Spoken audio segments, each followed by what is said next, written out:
Umetulinda, umetupa security, umetupa protection.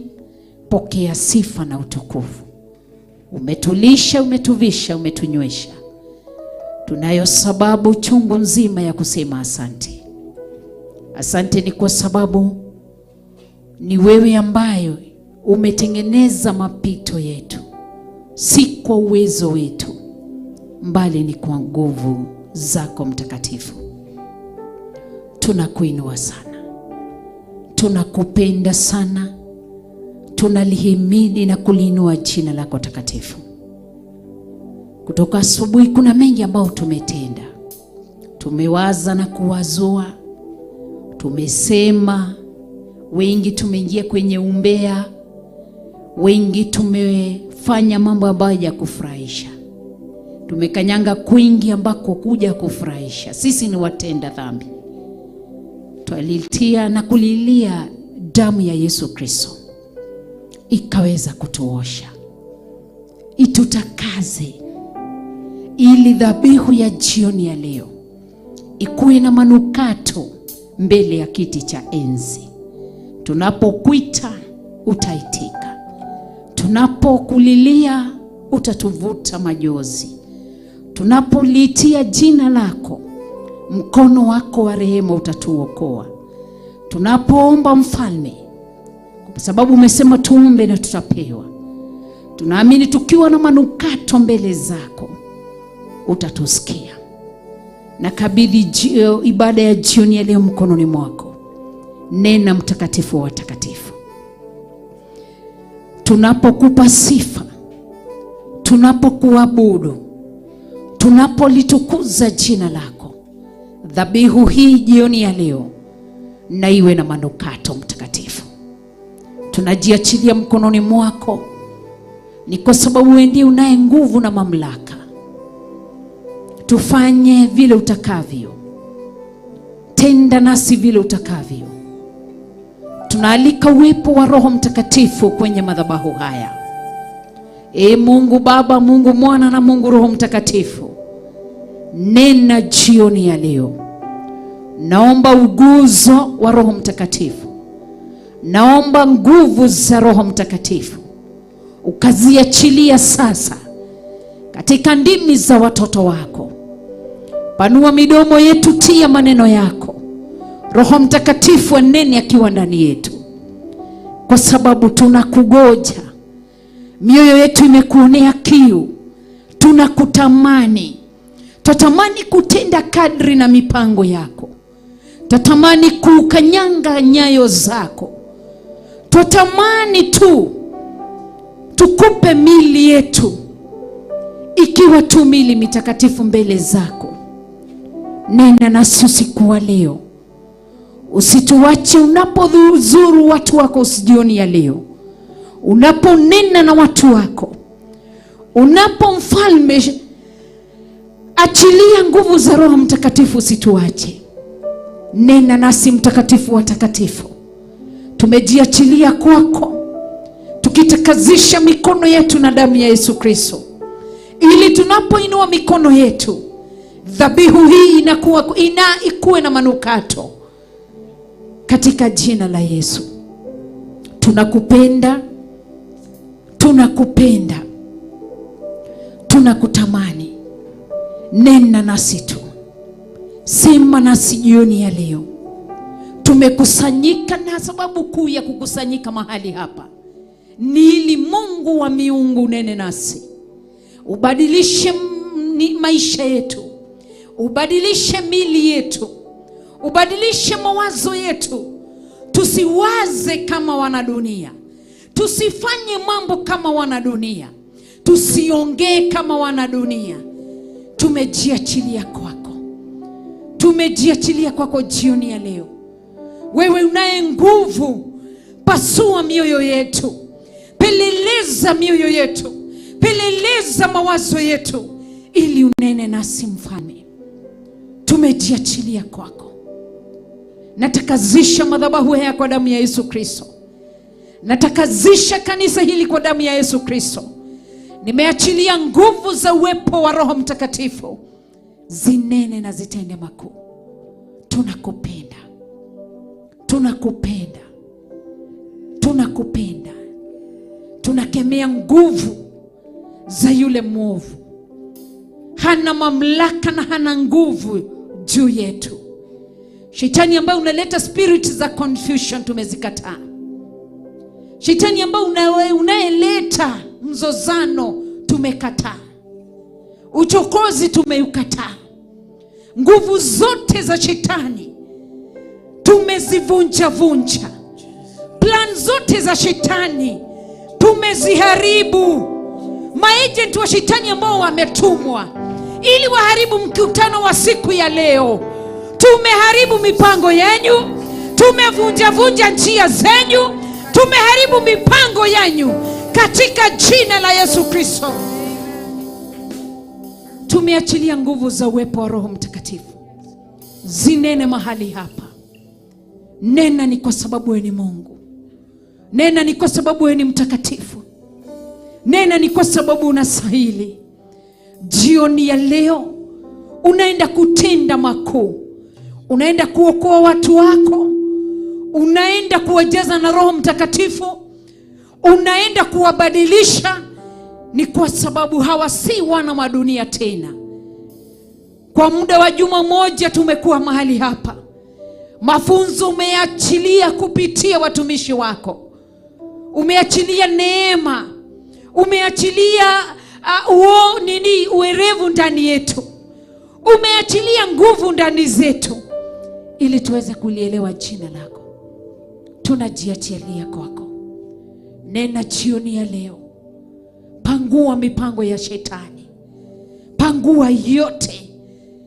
Chukua ushukani Roho Mtakatifu. Chukua ushukani Mungu Baba. Chukua ushukani Mungu Mwana. Chukua ushukani malaika wa mbinguni. Wanene mahali hapa. Tunatamani nguvu zako. Tunatamani uwepo wako. Nena nasi. Sema nasi. Ni kwa sababu wewe ni mwema. Tunakupenda. Tunakupenda. Haleluya. Nena nami Bwana. Nisikie sauti yako. Nisikie sauti yako. Bwana nena, nena nami. Nena nami, nena nami Bwana. Sema Bwana na moyo wangu. Nisikie sauti yako. Bwana nena, nena nami. Nena nami, nena nami Bwana. Sema Bwana na moyo wangu. Nisikie sauti yako. Bwana nena, nena nami. Nena nami, nena nami Bwana. Sema Bwana na moyo wangu. Nisikie sauti yako. Bwana nena, nena nami. Jioni ya leo tunakuomba. Nena nami, nena nami Bwana. Sema Bwana na moyo wangu. Nisikie sauti yako. Bwana nena, nena nami. Yes. Nena nasi jioni leo. Fungua kinywa chako mahali popote ulipo. Mwambie Bwana nene nawe usiku wa leo. Nena na moyo wangu, nena na mawazo yangu, najiachilia kwako ili unene nami Mtakatifu. Natamani kuisikia tu sauti yako. Ikawa jioni ya leo wataka kunikanya, nimejitayarisha na niko tayari kukanywa na wewe. Ikawa jioni ya leo wataka kunifunza, hebu nisaidie niwe mwanafunzi mwema darasani. Nipe wisdom, nipe knowledge, nipe discernment spirit, ili unapofunza kupitia Roho wako Mtakatifu nielewe. Mungu wangu, nisaidie wakati tunaachilia encouragement Mtakatifu, ili nisipitwe na neno la kunitia nguvu, kwa sababu ni mengi yapo duniani, mabaya ni mengi yanatupata, lakini kupitia neno lako, kupitia Roho wako Mtakatifu, yuatutia nguvu, yuatufunza, yuatuelimisha katika jina la Yesu Kristo. Nena na moyo wangu usiku wa leo, usinipite Mtakatifu. Unapojaza Roho, unapoachilia nguvu za Roho Mtakatifu, usije ukanipata. Natamani kujazwa na Roho Mtakatifu. Natamani Roho Mtakatifu awe ndani yangu. Unapoachilia furaha, nisaidie Mfalme, nisipitwe na neno la furaha, nisipitwe na furaha. Daudi alisema umrejeshe furaha ya wokovu. Natamani jioni ya leo unirejeshe furaha ya wokovu katika jina la Yesu Kristo. Nimejiachilia kwako, nimejiachilia kwako. Unapoachilia ufunuo, malaika wako ama Roho wako Mtakatifu anapoachilia neno la ufunuo, nisije nikapitwa. Nisaidie jioni ya leo, niko miguuni mwako, nikiomba kusaidiwa na wewe, nikiomba kukumbukwa na wewe. Ni kwa sababu wewe ni mwaminifu.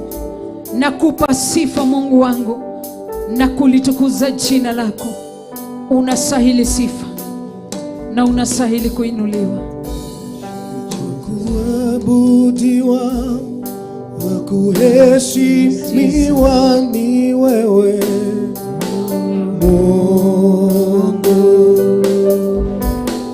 Wakuabudiwa, wastahili heshima zote.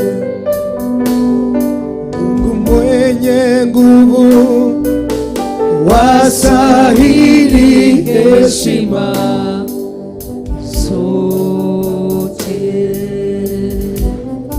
Mungu mwenye nguvu, wastahili heshima zote.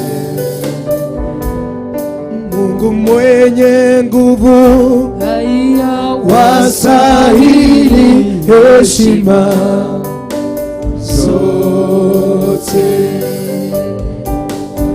Wakuabudiwa, wakuheshimiwa ni wewe Mungu. Mungu mwenye nguvu, wastahili heshima zote. Kuabudiwa, kuabudiwa, wakuheshimiwa ni wewe Mungu. Wakupewa sifa na utukufu ni wewe Mungu. Mungu mwenye nguvu, wastahili heshima zote. Wastahili heshima zote. Wakuabudiwa, wakuabudiwa, wakuheshimiwa ni wewe mwenye nguvu. Mungu mwenye nguvu, wastahili heshima zote. Unafanya mambo yaliyo juu ya fahamu zetu.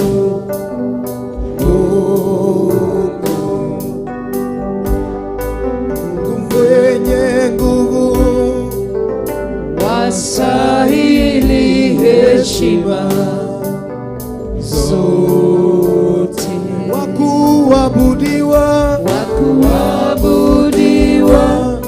wakuheshimiwa ni wewe. Mungu mwenye nguvu, Mungu mwenye nguvu, wastahili heshima zote, wakuabudiwa, wakuheshimiwa ni wewe. Mungu mwenye nguvu, Mungu mwenye nguvu, wastahili heshima zote. kisema ndio, Nani awezaye kupinga? Hakuna. Unasema ndio, nani awezaye kupinga? Hakuna. kisema ndio, nani awezaye kupinga?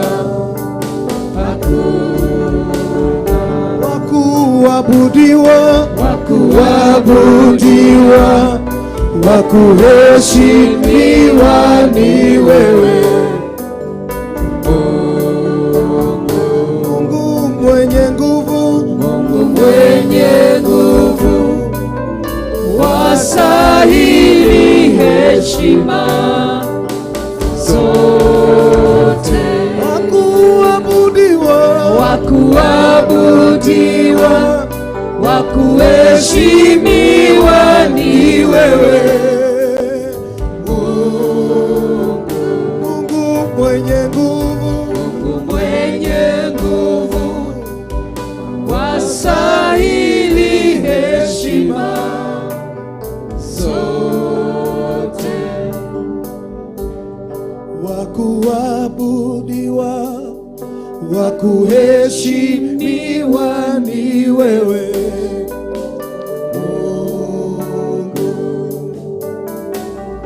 Mungu mwenye nguvu, wastahili heshima zote. Mungu mwenye nguvu, Mungu mwenye nguvu, wastahili heshima zote. Yes, Jesus. Unastahili heshima na utukufu, ni kwa sababu wewe ni mwema. Tunakupa sifa, tunaliinua jina lako, tunalitukuza jina lako, tunakuabudu tu, tunainua mikono yetu mbele zako tukikwambia wewe ni mtakatifu. Unastahili sifa, unastahili kuabudiwa, unastahili kutukuzwa. Tunakupa sifa. Ipokee sadaka yetu jioni ya leo ya kukuabudu. Ipokee sadaka yetu jioni ya leo ya kukuinua tu. Ipokee sadaka yetu jioni ya leo ya kukupa sifa. Tunasema wewe ni Mungu wetu na hakuna mwingine isipokuwa ni wewe. Tunakupa sifa tu, tunakuinua na tunakupenda. Tunakupenda pamoja na watoto wetu, wakiwa vijana wetu, tunakupenda pamoja nao. Tunakupenda pamoja na wazazi wetu, tunakupenda pamoja na ndugu na dada zetu, tunakupenda pamoja na wake na waume zetu. Tunakupenda. Nyori hado goreni shito. nĩ ũrĩ handũ ngoro-inĩ citũ. Ngai witũ nĩ ũrĩ handũ twerekereria kũrĩ we. Thamaka, twerekereria harĩ we. Thamaka, twerekereria hinya-inĩ waku wa Roho Mũtheru. Thamaka, ũtũnyitĩire ciana ũgacirehe kanitha. Ũcio nĩ ũndũ wa gũkwĩra nĩ wega. Amũkĩra ũgooci, amũkĩra gĩtĩo. Ti mũbango wa shaitani, ti mũbango wa thũ citũ tũkorwo na ciana citũ kanitha-inĩ tũgĩkwambararia. Hwaĩ-inĩ wa ũmũthĩ, kĩgongona kĩa matu-inĩ, twakwĩra nĩ wega. Nĩ ũtũnyitĩirie na kĩitũ ũkamakindĩria kanitha-inĩ. Nĩ twacokia ngatho. Nĩ mangĩohetwo nĩ igongona cia ngeizi, mangĩrĩ mĩgithi-inĩ, ndaci-inĩ, njohi-inĩ, but tunakuinua tu. Amũkĩra ũgooci, tunakupa sifa nĩ gũtũrehera ciana kanitha-inĩ. Wewe nyitĩire Samueli kuma mwana ũgĩtũma tu ekindĩre kĩgongona-inĩ. Twagũcokeria ngatho. Twakwĩra nĩ wega tu hwaĩ-inĩ wa ũmũthĩ tũgĩkwambararia tu nĩ gũtũnyitĩra airĩtu aitũ ũkamakindĩria kĩgongona-inĩ. Twakwĩra nĩ wega Ngai. Twakwambararia mũno gatũrũme karĩ riri. Twakũgoca mũno kĩgongona kĩa ma. Twagũtũgĩria mũno Ngai mũtugi na Ngai mũtheru. Twakwĩra nĩ wega. Hatuwezi kalichukulia kana kwamba ni jambo la kawaida. Si kawaida, mtakatifu wa takatifu. Tukiwa wazazi ambao wanatutizama kwenye television, tukiwa na wazazi wenye wako kanisani, tunakupa sifa na utukufu. Amũkĩra ũgooci na gĩtĩo nĩ tondũ wa tha ciaku. Ici nĩ tha, ici nĩ tha, ici nĩ tha ciaku irutĩte wĩra. Ũkoiga na ũndũ wa hinya wa kiugo gĩaku. Matukũ-inĩ ma mũthia nĩ ũkarahũra thingi cianake na airĩtu makarathaga na nĩme ciao. Ndagũcokeria ngatho, ndakwambararia mũtũũra muoyo, nĩ tondũ nĩ wetigĩirie njiarwa, nĩ wetigĩirie generation ĩrĩa ĩgakumbũra rũciũ, ĩrĩa ĩgagũthathaiya rũciũ, ĩrĩa ĩgakũinĩra rũciũ. Pigia Yesu makofi, tũmwĩre nĩ wega tu. Twakũhe ũgooci wothe, twakũhe ũgooci wothe. Unastahili sifa, unastahili kuinuliwa, unastahili kupewa sifa. Tunakuabudu tu. Wewe ni Mungu mkuu. Asante, umepigana vita. Si kawaida vijana kufika hapa. Umepigana vita. Asante ni kwa sababu umemweza yule mwovu. Nia yake ilikuwa kuharibu watoto wetu. Aliwakusudia mabaya, lakini kupitia neno lako ukaonyesha watoto wetu njia, ukawafungua macho, ukawapigania. Tunakupa sifa, sadaka ya sifa jioni ya leo. Wewe ni Mungu mkuu. Wewe ni Mungu mweza. Wewe ni Mungu unastahili. Tunakupa sifa. Tunakuinua tu. Tunakuabudu tu. Hallelujah. Umetukuka. Yes, Jesus. Twakuheshimu. Hakuna mwingine kama wewe. Wewe Mungu Baba yangu, Na kuinua na kuabudu. inua mikono yako mwambie, Umetukuka, twakuheshimu. Hakuna mwingine kama wewe.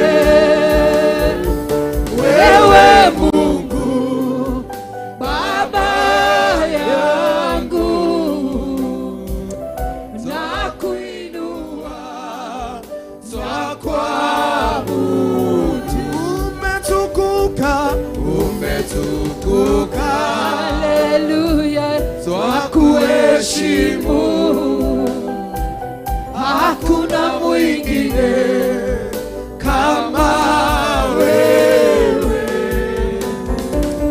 Wewe Mungu Baba yangu,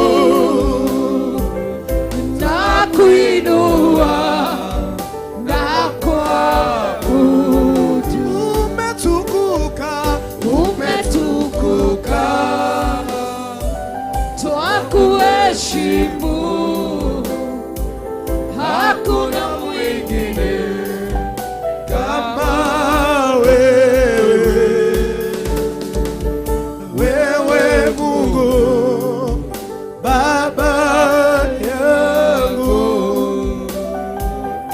nakuinua na kuabudu. wewe ni mwanzo tena mwisho,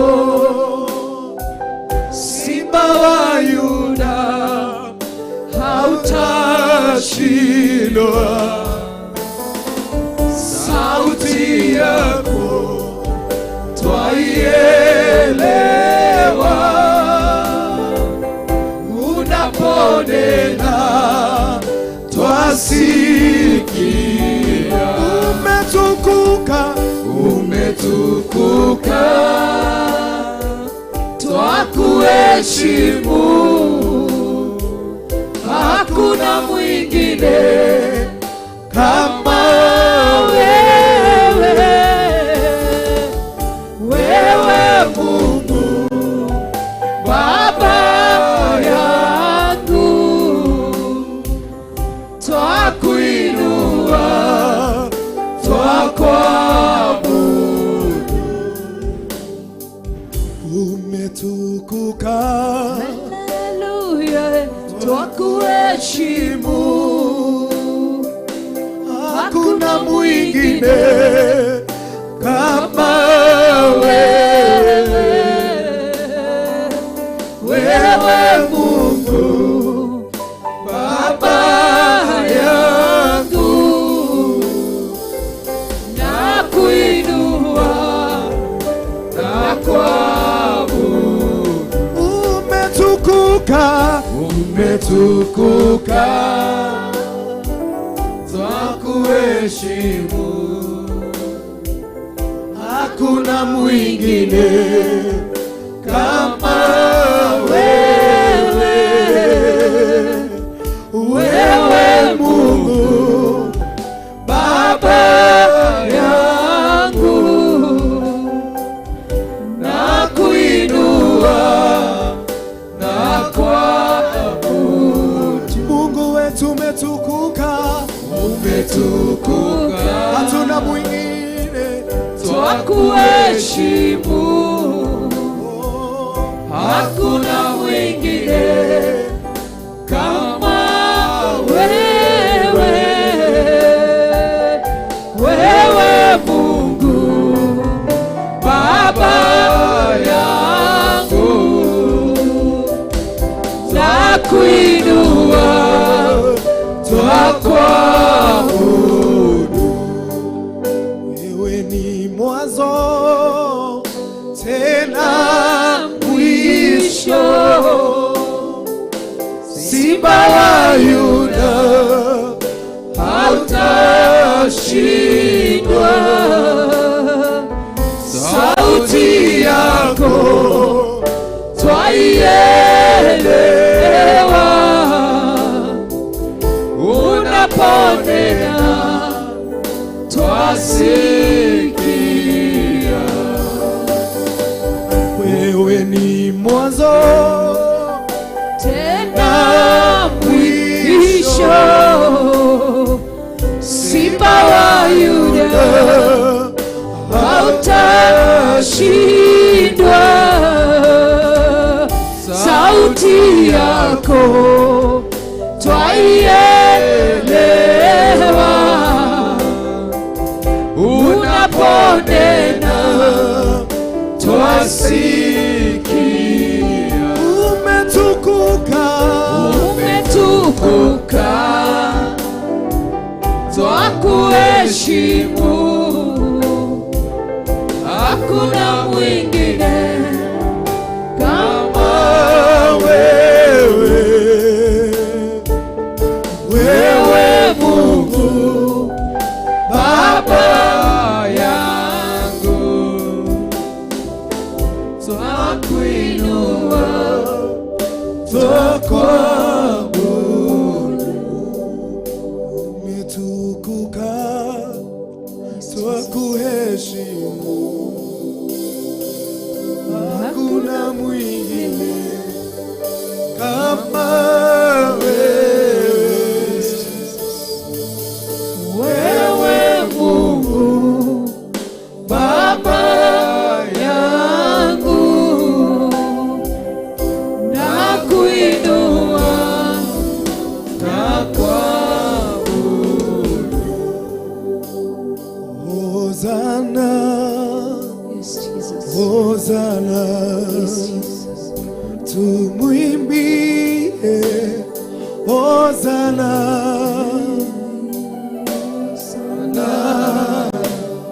Hosana, haleluya, Hosana, Inua mikono yako, mwambie hosana. Hosana, Hosana, Tumwimbie hosana, hosana, hosana, haleluya, hosana, Hosana, hosana, hosana, tumwimbie Hosana, Hosana, Hosana, haleluya, Hosana, We thank you. We give you the glory. Hosana, We worship you, Jesus.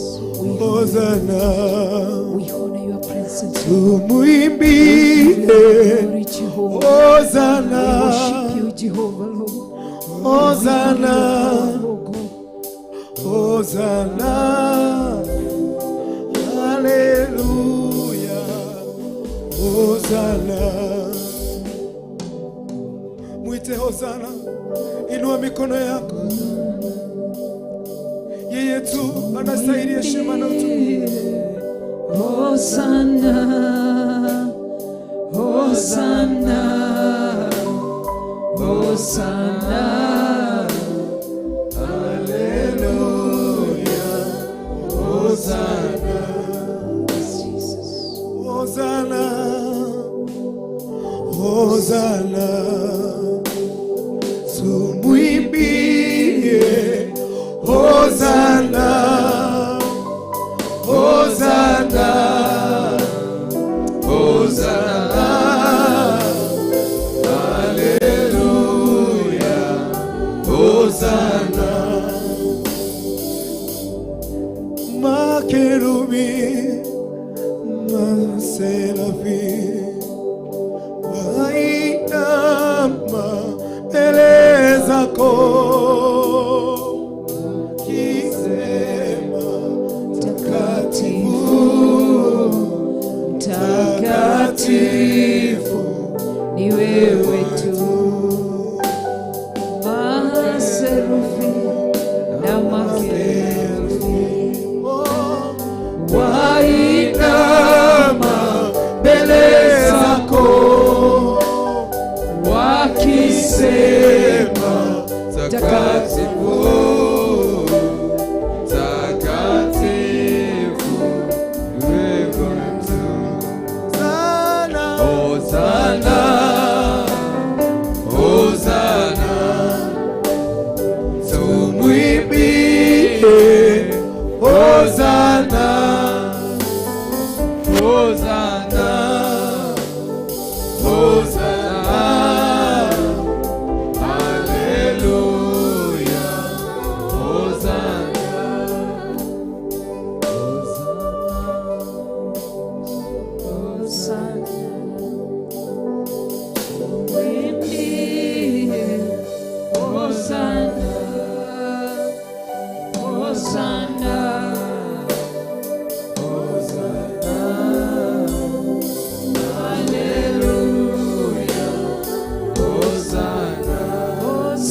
Inua mikono yako, mwambie Hosana. Hosana, Hosana, tumwimbie Hosana, Hosana, Hosana, haleluya, Hosana, Hosana, Hosana, Hosana, haleluya, tumwimbie Hosana, Hosana, Hosana, haleluya, Hosana, Hosana, Hosana, Hosana, tumwimbie Hosana, Hosana, Hosana, haleluya, Hosana, Hosana, Hosana, tumwimbie Hosana, Hosana, Hosana, haleluya, Hosana. Fungua kinywa chako, mshukuru Mungu. Fungua kinywa chako, kila mtu,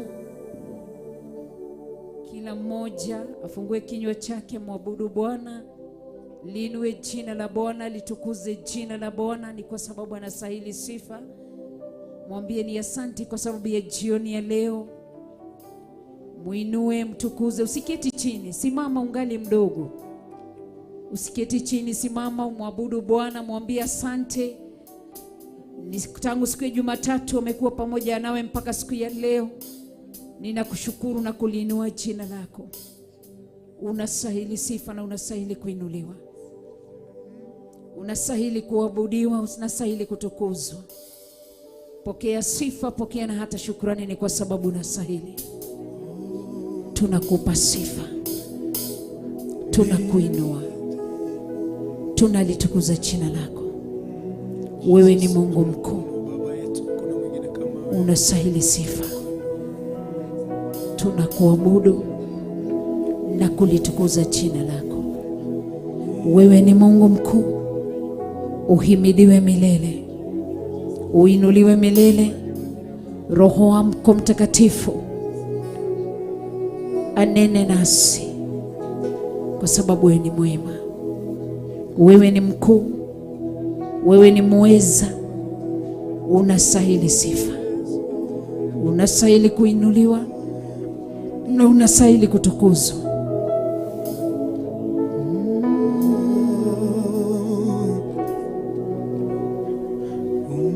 Umenitenda mema, umenitenda mema, umenitenda mema, Yesu. Umenitenda mema, umenitenda mema, umenitenda mema, Yesu. Umenitenda mema, Umenitenda mema, umenitenda mema, Yesu. Umenitenda mema, umenitenda mema, umenitenda mema, Yesu. Amen. Wow, tunakushukuru na tunakuinua. Tunakupa sifa, tunakupa utukufu. Ni kwa sababu wewe ni mwema na ni kwa sababu wewe ni mkuu. Kuwa pamoja nasi tunapoanza ibada ya jioni ya leo. Tumejikabidhi mkononi mwako tu. sisi tu wana wako. Na mwana baba anaponena, mwana haneni, tumejiachilia kwako. Tukiwa wana, ukisema tutasikiliza, ukinena tutatenda, ukituamrisha tutafanya. Tu mikononi mwako Mfalme. Nena nasi jioni ya leo. Ni kwa sababu wewe ni mwema, na wewe ni mkuu, na wewe ni mweza. Asante ni kwa sababu wewe ni Mungu. Tunakupa sifa na utukufu. Ni kwa sababu unastahili. Katika jina la Yesu Kristo aliye Bwana mkombozi tumeomba na kuamini. Amen, amen, amen. Tuseme: Baba yetu uliye juu mbinguni, jina lako litukuzwe.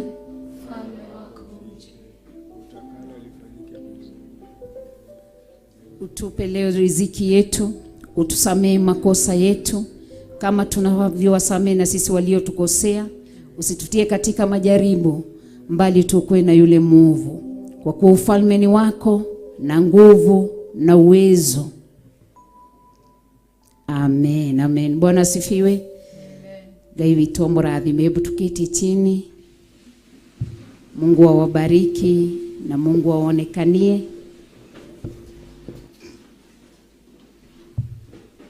Ni kwa sababu Mungu ni mwaminifu, ametupa jioni ya leo kwenye ibada ingine ya siku ya Ijumaa. Leo ni siku ya Friday, ni Ijumaa. Tunashukuru Mungu na tunampa sifa. Ni kwa sababu anastahili kuinuliwa na kuabudiwa. Kabla sijamuita our bishop, kuna neno tulilokuwa tuna discuss hapa, tulikuwa tunalisoma kwenye kitabu cha Ecclesiastes. Ecclesiastes chapter 7. Kwa Kiswahili, anayetumia Biblia ya Kiswahili ni Mhubiri. Hamna Biblia nyinyi? Wapi Bible? Ama mmesahau Biblia? Ecclesiastes chapter 7. Ukifika kwa Lamentation iko hapo. Hata mimi sijaiona. Bishop umeiona? 803, thank you.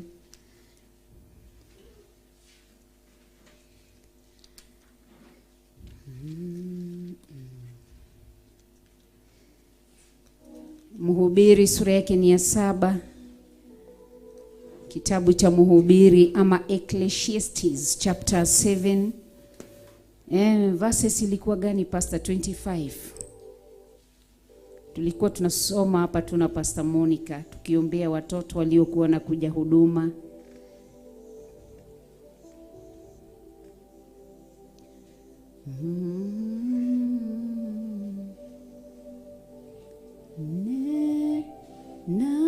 Nenda nami Bwana, sema Bwana moyo wangu, nisikie sauti yako.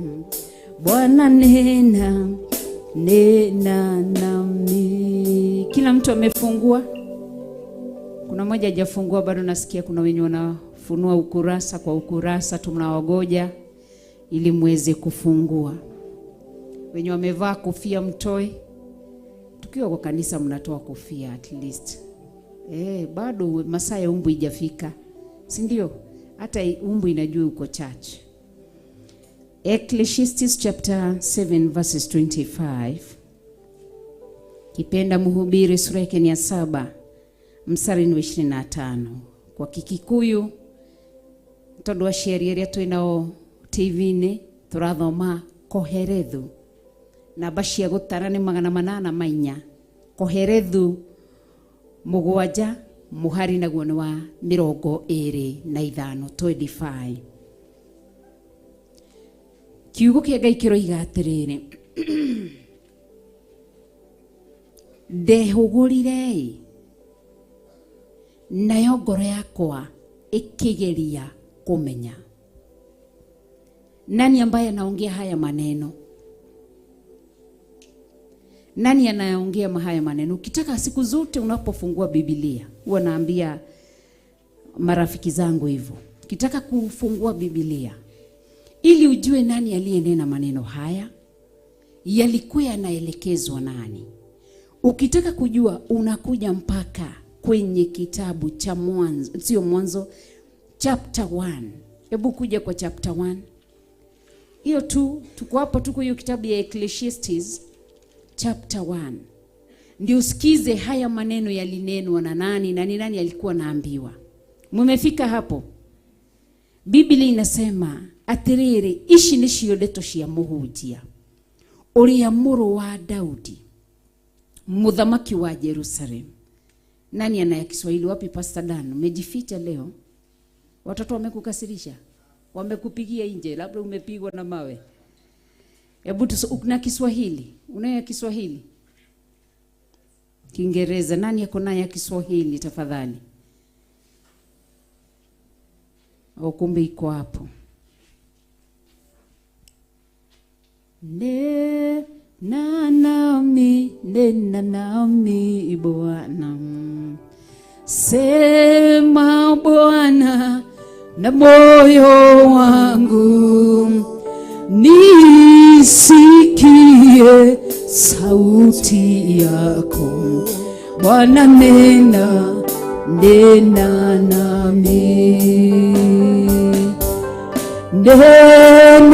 nami, nena nami Bwana, sema Bwana na moyo wangu, nisikie sauti yako. Bwana nena. Inua Biblia yako juu mkimwambia nena na wewe.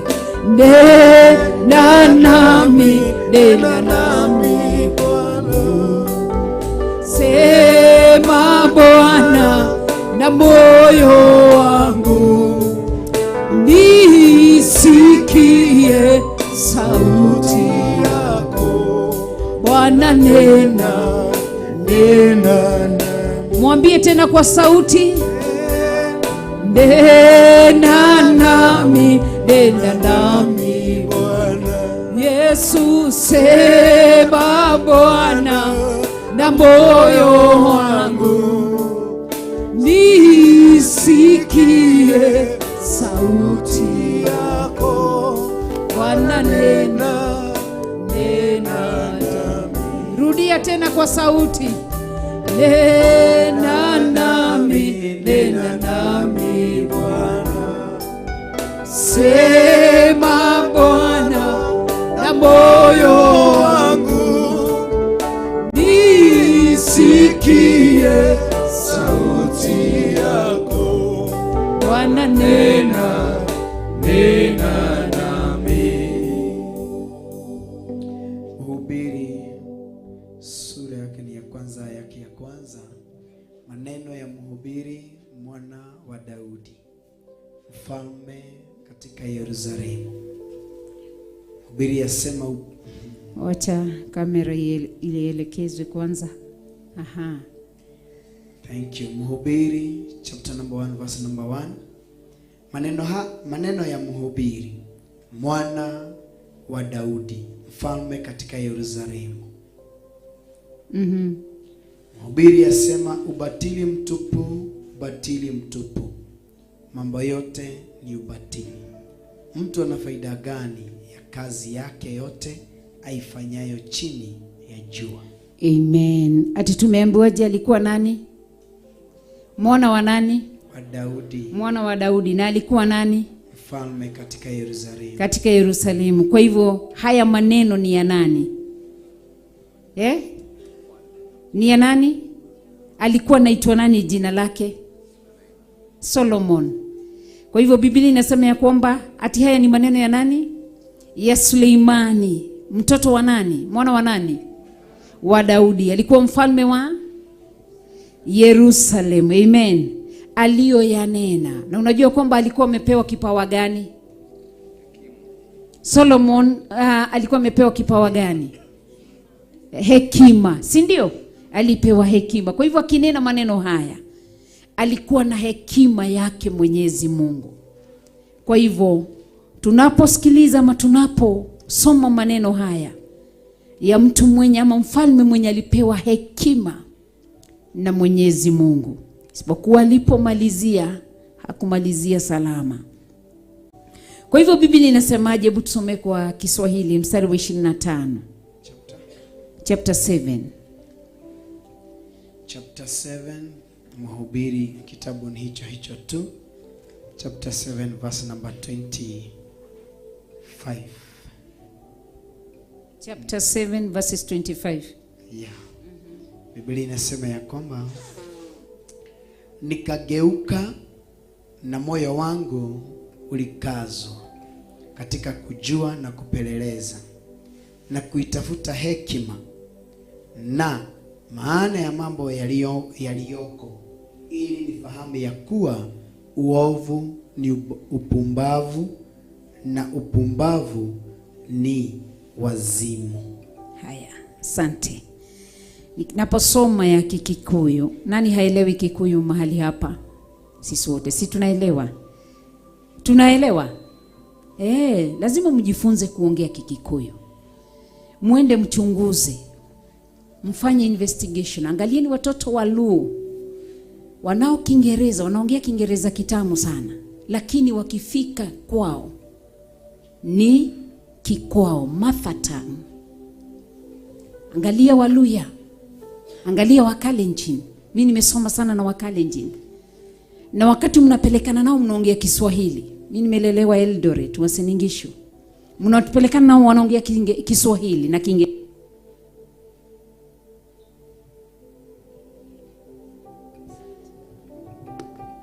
Amen. Bwana sifiwe.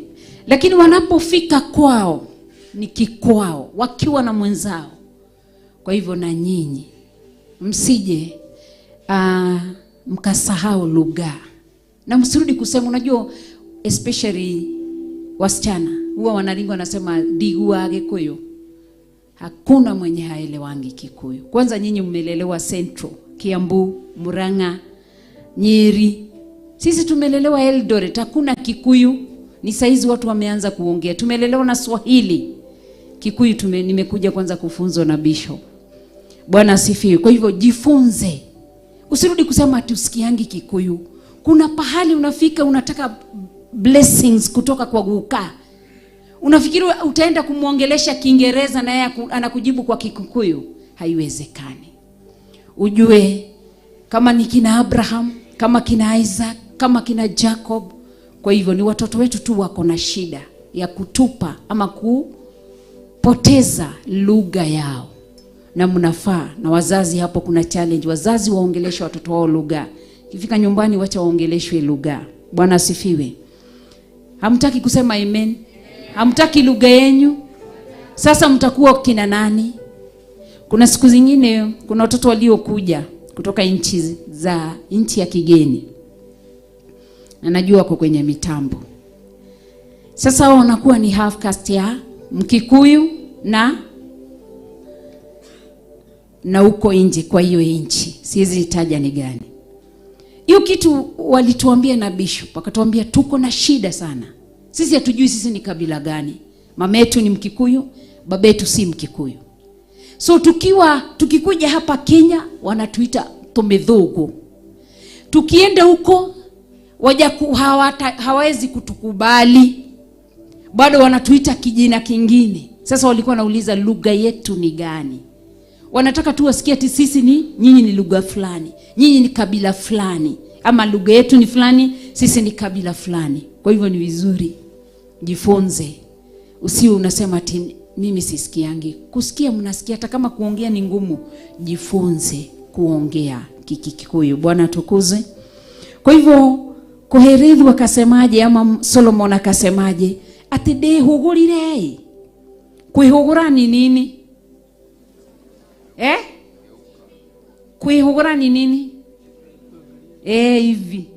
Ati ndihugurire. Nayo ngoro yakwa ikigeria kumenya. Hata kama alikuwa na hekima na shida yake alipotozwa na wanawake, jihadhari Ujihadhari, usije ukapotea. Usije ulianza mwanzo vizuri umalizie vibaya. Jichunguze. Suleiman alianza vizuri sana, na Mungu akampa hekima, na Mungu akampa pia utajiri. Alimwambia, kwa sababu huku niomba utajiri nitakupa tu, na akampa. Mpaka siku ya leo hakuna tajiri ashawaifikia vile Suleiman alikuwa, lakini leo hii hayuko. So akasema ya kwamba alipo ni kama alikuwa anaenda hivi, akatana, akapenduka hivi, akaangalia. Roho yake ikataka kujua. Ilitaka kujua nini? Kwa sababu wakati wote unasikia mtu alibadilika, nitumie jina hilo, akabadilika, ni kutoka kwa ile njia alikuwa anaenda nayo, akabadilika, akaanza kwenda na njia nyingine. Kwa hivyo Suleiman, hata kama alikuwa na hekima, hata kama alikuwa na utajiri, hata kama Mungu alimpenda, kwa sababu Mungu alimwambia babake alikuwa anaitwa nani? Baba ya Solomon alikuwa anaitwa nani? Alimwambia Daudi ya kwamba ati nimepata mtu ambaye nimetoshekea kwenye roho yake. Mungu alimpenda Daudi sana, lakini huyu sani yake hakumalizia vizuri. So sihetaki kusema ati mpaka dakika mwisho hakumalizia, lakini vile ninavyosoma neno, vile Mungu alimchokoza Mungu kwa sababu ya vile alivyoongezea wanawake 300. Si alikuwa na 1000 ngapi? Alikuwa na wanawake 1000 ngapi? 1000. Si Pastor Dana anawaambia. Lakini 300 women walikuwa hawakumfurahisha Mungu, walikuwa wana dunia. Hivyo ni kusemaje? Walikuwa naabudu miungu. Na ni yao walienda wakamfanya Suleiman akaabudu miungu 5. Kwa sababu kati ya wale wanawake 300 walikuja na miungu. Ni kama vile huo tunawaambia, usifikiri ati miungu inakujanga polepole, inakujanga haraka ati kimungu unapatiwa hivyo. Inakuja polepole, unakuwa shule. Mtu anakuzawadia necklace, mtu anakuzawadia ring, mtu anakuzawadia inaitwaje yenye mnatia kwa mguu wasichana? Anakuja anakupa. Kwa sababu anataka hiyo inakuwa ni miungu kake. Anataka kukuletea kama Suleiman venye aliletewa na wale wanawake 300. Kwa hivyo ukiwa shuleni, ambia Mungu, niondolee spirit of greediness. The moment that spirit of greediness inatoka ndani yako, utaweza kushinda. Usiwe mtoto yule wa kupokea hata kalamu. Through tu kalamu tu kama hii. Mtu anasema tu nitakuzawadi, anakupa. Jihadhari. Usuna kila wakati, leo unapewa shanga, kesho unapewa nini, kesho usipenda. Ndiposa unaona tuliitishwa mchana tukaambiwa mtu yote mwenye ako na hiyo kitu alete. So ukiwa shuleni umeenda kusoma, ni miaka 4 tu. Unapoingia form 1 ni miaka 4 tu. Hiyo miaka 4 huwezi kufa sababu ya njaa. Kama unataka kitu yote, earring nini, kitu yote unataka utaipata baada ya kufanya kazi. Hakuna vitu vinakuja na miujiza. Usije ukadanganywa. Mungu kanena katika kitabu cha Kumbukumbu la Torati, Deuteronomy. Kasema kwamba nitayabariki kazi yote ya mikono yako. So usifikirie ati kuna ati ipata potea. Hapana, ni kufanya kazi. So usikubali kuchukua vitu ambavyo huvijui vinatoka wapi. Hata kwa family members usipewe kitu. Hapana, kama umeichukua usikubali. Kuna story moja nitainena tu kidogo tu, lakini sababu ni mtoto amenipia, wacha nikose kuinena. Ni kupitia familia member. So Suleiman alibadilika, akaacha kwenda na ile njia alikuwa anaenda nayo, akabadili nia yake na njia yake. So Biblia inasema ya kwamba ati ni roho yake, the reason alibadilika, akabadilikia mambo ambayo aliyoyaona, ati alienda kujifunza. Alitaka kudo research ili aweze kuelewa ama kujua. Bwana asifiwe. Si huwa mnafika hapa msemi amen? Msiposema amen, kesho asubuhi nitawaambia muende, hata kama mmefua tu mangoto wenyu wengine. Bwana asifiwe. So akataka, roho yake ilitaka kujua. Roho yake ilitaka kujua nini? Alitaka kusoma nini? Mambo ambayo aliyotaka kuwajua. Na Biblia inasema dehogorire nayo ngoro yakwe kigeria kumenya na gutuiria. Kwa hivyo roho yake ilitaka kujua.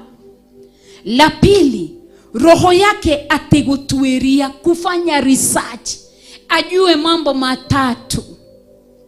Waganu ni nini na kwa Kiswahili? Waganu ni nini? Waganu ni ati ugomvi. Mimi sielewi. Uovu. Haya, na Kiingereza, kwa Kiingereza? Waganu. Uovu kwa Kiswahili, kwa Kiingereza imeanza na W.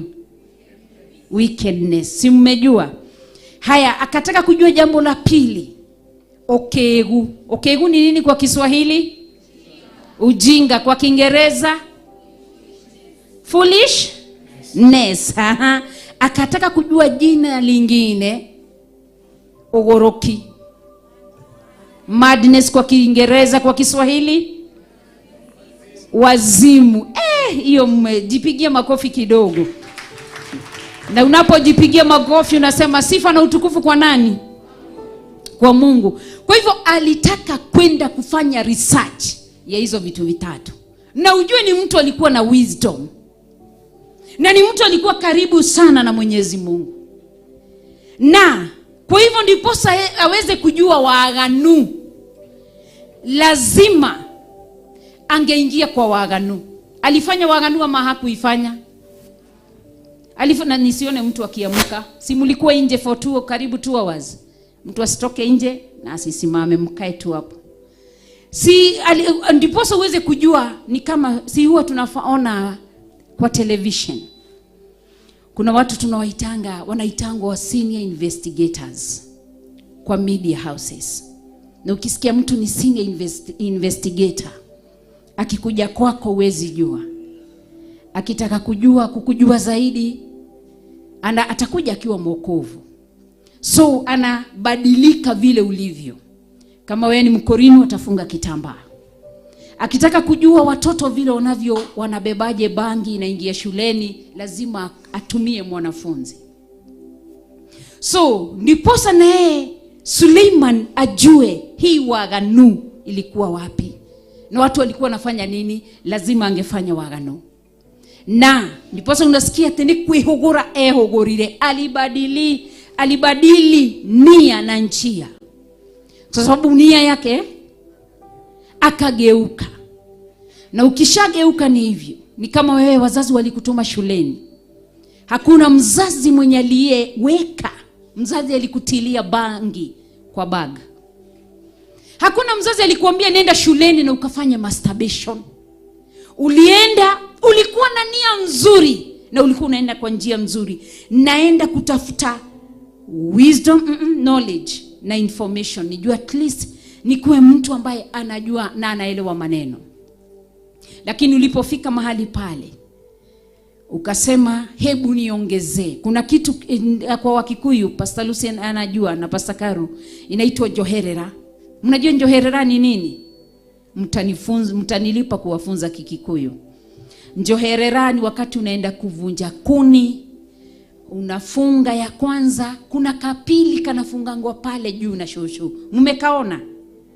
Mshapatana mama amebeba kuni, alafu kuna kingine kadogo kametokezea hapa, kamechomokea hapa. Hako ndiko joherera. Yaani ni kitu ya ziada. Kitaka kusema kwa Kiswahili ni ya ziada.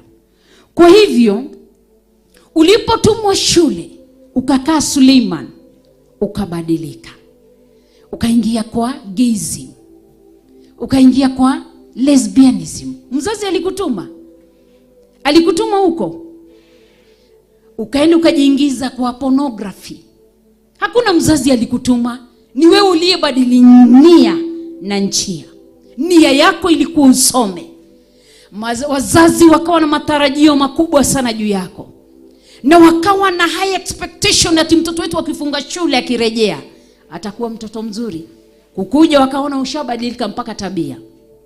So hata wale wako working class, kuna wengi wamebadilika. Mzazi aliyekupeleka shule ukasoma na ukapata elimu, mzazi akakuelimisha kupitia pesa zake, akakupeleka shule akajinyima mengi. Lakini leo hii hakuna mzazi mwenye alikutuma ukakunywe pombe sababu unafanya kazi. Mzazi hakuwa na kusomesha umlipe na pombe, hakuwa na kusomesha. Ni kama mzazi mwingine niliona akilia machozi ya uchungu wakati ati alikuwa amekaa kwa muda sana, kama hajamuona sani yake. Ati unajua venye watu wazungu wanafanyanga, kama wamekaa, kulikuwa na watu, I think nyinyi wote, wengi wenyu wameona hiyo video. Kukiwa na watu wengi, sasa akawekwa karibu na lift. Si mnajua lift? Mwenye alichomoka alikuwa anatarajia kijana yake. Akaambiwa kijana yako anakuja leo. Kwa hivyo ukamweka hapo. Lift unaona vizuri lift ikifunguka, kijana akatoka. Alizaa kijana mwanamume, mvulana. Maumbile yake yakiwa ya Mungu Baba, Mungu Mwana na Mungu Roho Mtakatifu. Lakini kilichompata kwa macho kilikuwa cha mshangao.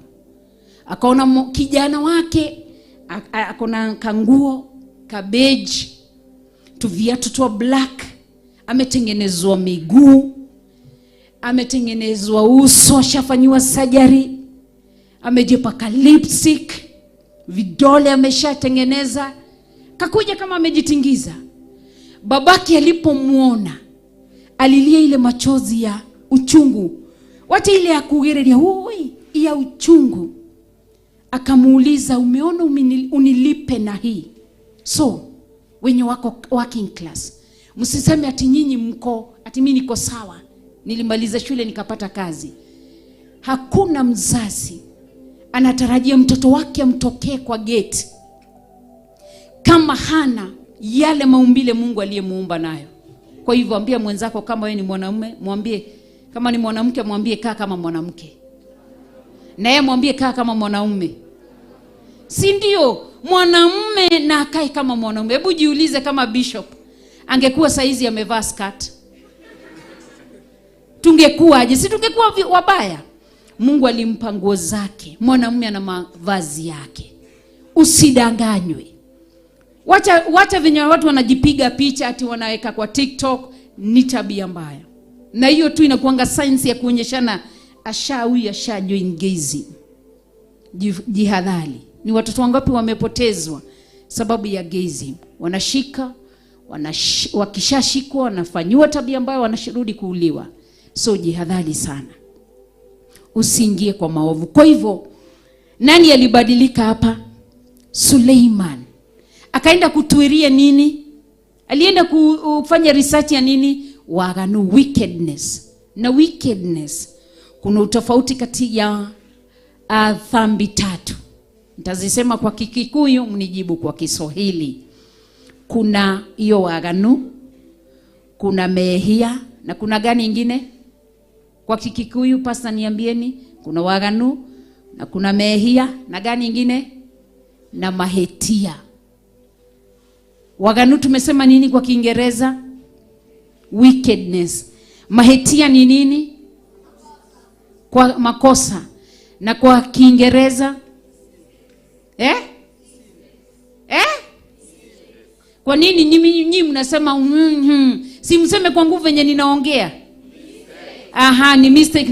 Na ya tatu hii mahetia na mehia ni sin, si ndio? Kwa hizi kati ya sin na mistakes, hizo Mungu hananga shida nazo, kwa sababu mistake na sins huwa tunazifanya kama hatujui. Niangalie Masi hapa na sijui nimefanya dhambi. Maybe niangalie mtu nimetamani kitu ambacho si changu. sitajua, lakini wickedness ni kitu, ama wicked ni kitu unafanya ukijua. Na unapofanya hii dhambi unaifanya ukijua. Wenye wanamafanya masturbation ni wickedness, na wickedness huwa inazaa punishment. Tunakuwa punished na Mungu, na usipo repent unakufa. Ezekiel chapter 18 ndiposa inavyosema. So jihadhari unapofanya, roho yako inapotamani kufanya dhambi. Wakati unaenda huko vichochoro, una have sex, kurudi kwako na kwenye nyumbani na manukato, mzazi wako hatajua, lakini yaishia milele. Jicho lake linasema kwamba linakimbia, linatutizama yale ambayo tunafanya na yale ambayo tunatenda. Kwa hivyo jihadhari. Wakati unaenda huko unaiba kitu ya mtu, unakuja unanyamaza, hiyo ni wickedness. Wickedness ina punishment. Ukishakuwa punished, na inakuwa mkifanya shule mistake mnafanyiwango aje? Kuna maneno mawili huwa tunafanyiwa shule. Ukifanya makosa unafanyiwa aje? Hakuna mtu anafukuzangwa shule sababu hujamaliza homework. Mwalimu anakupeanga punishment. Hakuna mwenye anafukuzangwa shule sababu hujavaa sweater ama hujavaa uniform. Hizo ni mistakes, hizo ni sins. Lakini kwa shule fanya kitu wicked. Kuwa wicked, utaona. Utafanywa nini? Mambo mawili. Kitu ya kwanza ni suspension. Maybe unaambiwa enda ukae wiki 2, wiki 3. Unaporudi waone ya kwamba hii dhambi ilikuwa kubwa, watafanya nini? Utakuwa expelled. Waambiwe potelea mbali. Na ni vibaya, ni uchungu kwa mzazi kwanza wakati unachukua transfer. Inakuwa ni uchungu sana. So Suleiman alibadili nia na mwendo wake ama njia zake, na akaenda kufanya waganu. Na alipoenda huko, sababu alikuwa huko, akajipatia wanawake wengi sana. Kila alikuwa anaona huyu ni kabila fulani. Kiona huyu ni Mkikuyu namchukua, huyu ni Wanyere namchukua, huyu ni Wakiambu namchukua, huyu ni Mluya namchukua, huyu. Hakuna mwenye hakuwa anapita na yeye. Mungu akiwa kiti cha enzi akatulia na akanyamaza. Kwa hivyo alifanya hiyo waganu. Ndiposa akasema ya kwamba baada ya kufanya uchunguzi wake, ndiposa ajue hii dhambi ni nini. Aliona kitu yenye inazaa ni ujinga, ni ukegu. Kwa hivyo kuna dhambi zingine utaambiwa na watu ufanye. Kuambiwa na watoto ati twendeni tukachome shule. Na labda mama yako ama mzazi wako alichukua loan akupeleke shule. Na umeenda kushikana na watu mfanye waaganu ya kuchoma shule. Rudi kwenyu. Mzazi hana pesa. Ndiposa unaona wazazi saizi wanakufa na nini? Depression, stress, ulcers, heart attack, diabetes. Kwa nini? Anaona mtoto amefukuzwa, atafanya nini? Umefanya waaganu. Mswahili alisemaje? Mshahara wa nini? Wa dhambi ni nini? Ni mauti. Iko kwenye Biblia, Ezekiel 18. So jihadhari ukiwa mwanafunzi. Hata ukiwa working class, usifanye dhambi. Jichunguze. Bwana asifiwe.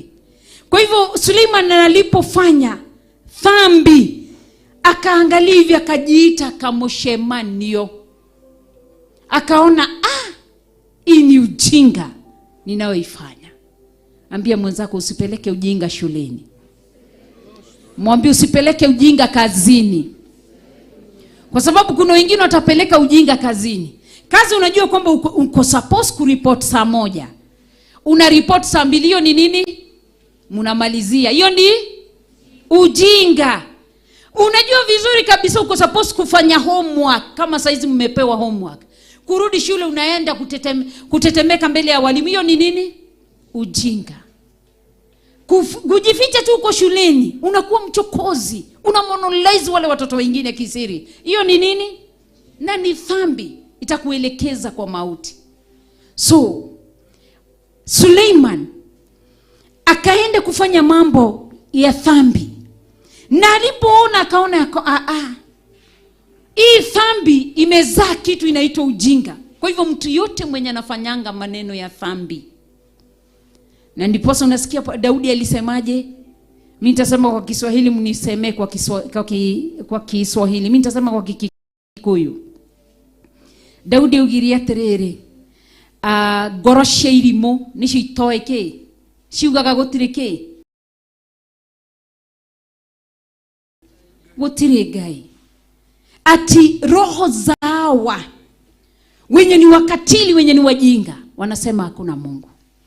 Kwa hivyo katika maisha, hata kwa wazazi, hata kwa mapreachers ama kwa kina nani, hata hao watu wetu wa vyombo, mtu yote na huwa asipokuwa mwangalifu afanya maneno ya ujinga, utaishi kwa shida. Hii dunia si ya mtu yote, ni ya Mwenyezi Mungu, na yale yote ambayo unayoyatenda Mungu anaona. Kwa hivyo maybe uko hapa unatenda mengi, umekuwa ukitenda mengi, ulisomeshwa na wazazi, ukapata kazi, kwako nyumbani kumekuwa tu ni wanawake. Wacha siku ya kulipa inakuja. Badilika, badilisha mawazo. Hiyo yote tumeona waganuni nini? Ujinga. Dhambi inaleta nini? Ujinga. Kwa hivyo ni wakati wa kubadilika na kufanya maneno. Unajiuliza, kabla nifanye jambo fulani, kabla nilitende jambo fulani, matokeo yake ni magani? Kuna mmoja aliimba wimbo akasema ya kwamba, hiyo wimbo inaimbangwa aje? Ati matendo yako ni matokeo. Ni ya Bahati Bukuku. Matendo yako ni matokeo ya kesho. Fanya ambayo unayoyafanya ukijua mbinguni kuna Mungu. Kwa hivyo sio wakati ati wa mzazi kukufuata na kiboko. Kuna wakati hata nami nilikuwa nafuatwa na kiboko. Leo hii mamangu hanifuati, hata babangu hanifuati, hata niulizangi umelala wapi. Kwa sababu gani? Nilishafikishwa mahali nikajua kuna Mungu. Nikapata punishment ya kwanza, ya pili, ya tatu, nikaona nitakufa bure kabla ya siku zangu zifike. So waganu inaleta nini? Ujinga. Usitumie ujinga duniani. Usidanganywe na kijana yeyote ati njoo kwangu nikutafutie kazi, njoo kwangu tufanye 1 2 3. Usikubali. Hebu jiangalie, uko na kiatu, hebu angalia kutoka kwa mguu, hebu angalia nguo yenye umevaa, hebu guza kichwa yako. Wakati unaenda mahali, ukiwa msichana mdogo, ukiwa kijana mdogo, ukiwa kijana working class na msichana working class, wakati unaingia kwa mtu unamvulia nguo zako, fikiria sana. Kuna wengi waliofikiria wataolewa na kina fulani, wataolewa na kina fulani, lakini wakawa heartbroken, wakaachwa. Kuna wengi saizi wanalea, wanatingiza tutoto. Kulea si mchezo. Mswahili alisema kuzaa si kazi, kulea kuna kazi. Usikubali, usikimbishe jina mami, usikimbishe jina dadi kabla hiyo siku ijafika. Ni ujinga tu. Watu wengi huko nje, ni wangapi wamekufa sababu wanaonyeshana ujinga? Ati mimi nataka kuwa hero wa kukunywa pombe. Niliangalia video nyingine nikatumiwa, kijana wamewekwa hapo, wameambiwa ati kunyweni hizo chupa tu, wamewekewa pesa. Wakakunya kwanza, na unajua pombe itakangi hivyo, na kunya kwanza, ya pili hawakukaa. Tukarudi tukaonyeshwa wakianza kukunywa, wakikufa, na wakati wa kuzikwa. Walizikwa kwa sababu gani? Ya ujinga. Kwa sababu walifanya waagano dhambi, walitenda dhambi, wakawa wajinga, wakakufa. Na mtu akishakuwa mjinga, Suleiman akasema kitu yenye inazaa, kwa sababu dhambi inazaa ujinga. Suleiman akarudi akasema ujinga unazaa nini? Uenda wazimu. Mwenda wazimu akivua nguo zake Hajali kama watoto wanaona uchi wake ama hawauoni. So, na kuvua huku nguo ni nini? Mwende wazimu hananga mawazo ya kufikiria ati ni nani ananiona, ni nani ataniona siku ya kesho. Hajali. Venye ataongea nasimama soko mzima anatukana watu. So, usitake. Biblia ikasema kwamba kwenye kitabu cha Isaia, nabii Isaia, ati ya kwamba wale ambao ni false prophets, Mungu anawalipa na nini? Ati anawafanya wakuwe wenda wazimu. Kushi nizimie TV ingine, na nilisema jana msiiashe na mnaiasha. Tulisema jana isirudi kuwashwa, hata itatolewa hapo. Sababu watu wengi huwa hawaoni. Wanakaanga macho yao ikiangalia hapo. So, chunga usiwe mwenda wazimu. Kuna wengi ambao wamesoma na wajasoma. Leo hii ni wenda wazimu. Na sio ile wazimu yenye unaona tu ya illness. Hapana. Kuna venye mtu anafanyanga, unaona, unasikia Mkikuyu akisema ati ushio dakora wovio. Ni wangapi wameshikwa na si wenda wazimu, lakini wamekuwa wenda wazimu sababu ya bangi. Ni wangapi wamekuwa wenda wazimu saizi wamevua nguo zao, nikaa wako uchi, ni masex worker. Ni wenda wazimu imewaweka hapo. Ni wangapi wanapiga wazazi wao wanaua sababu ya wenda wazimu. So, siku zote za maisha kumbuka maneno matatu. Dhambi inazaa ujinga. Ujinga, kutaka kujua sana, kunazaa ujinga. Ujinga inazaa dhambi. Dhambi inazaa ujinga. Ujinga unazaa uenda wazimu.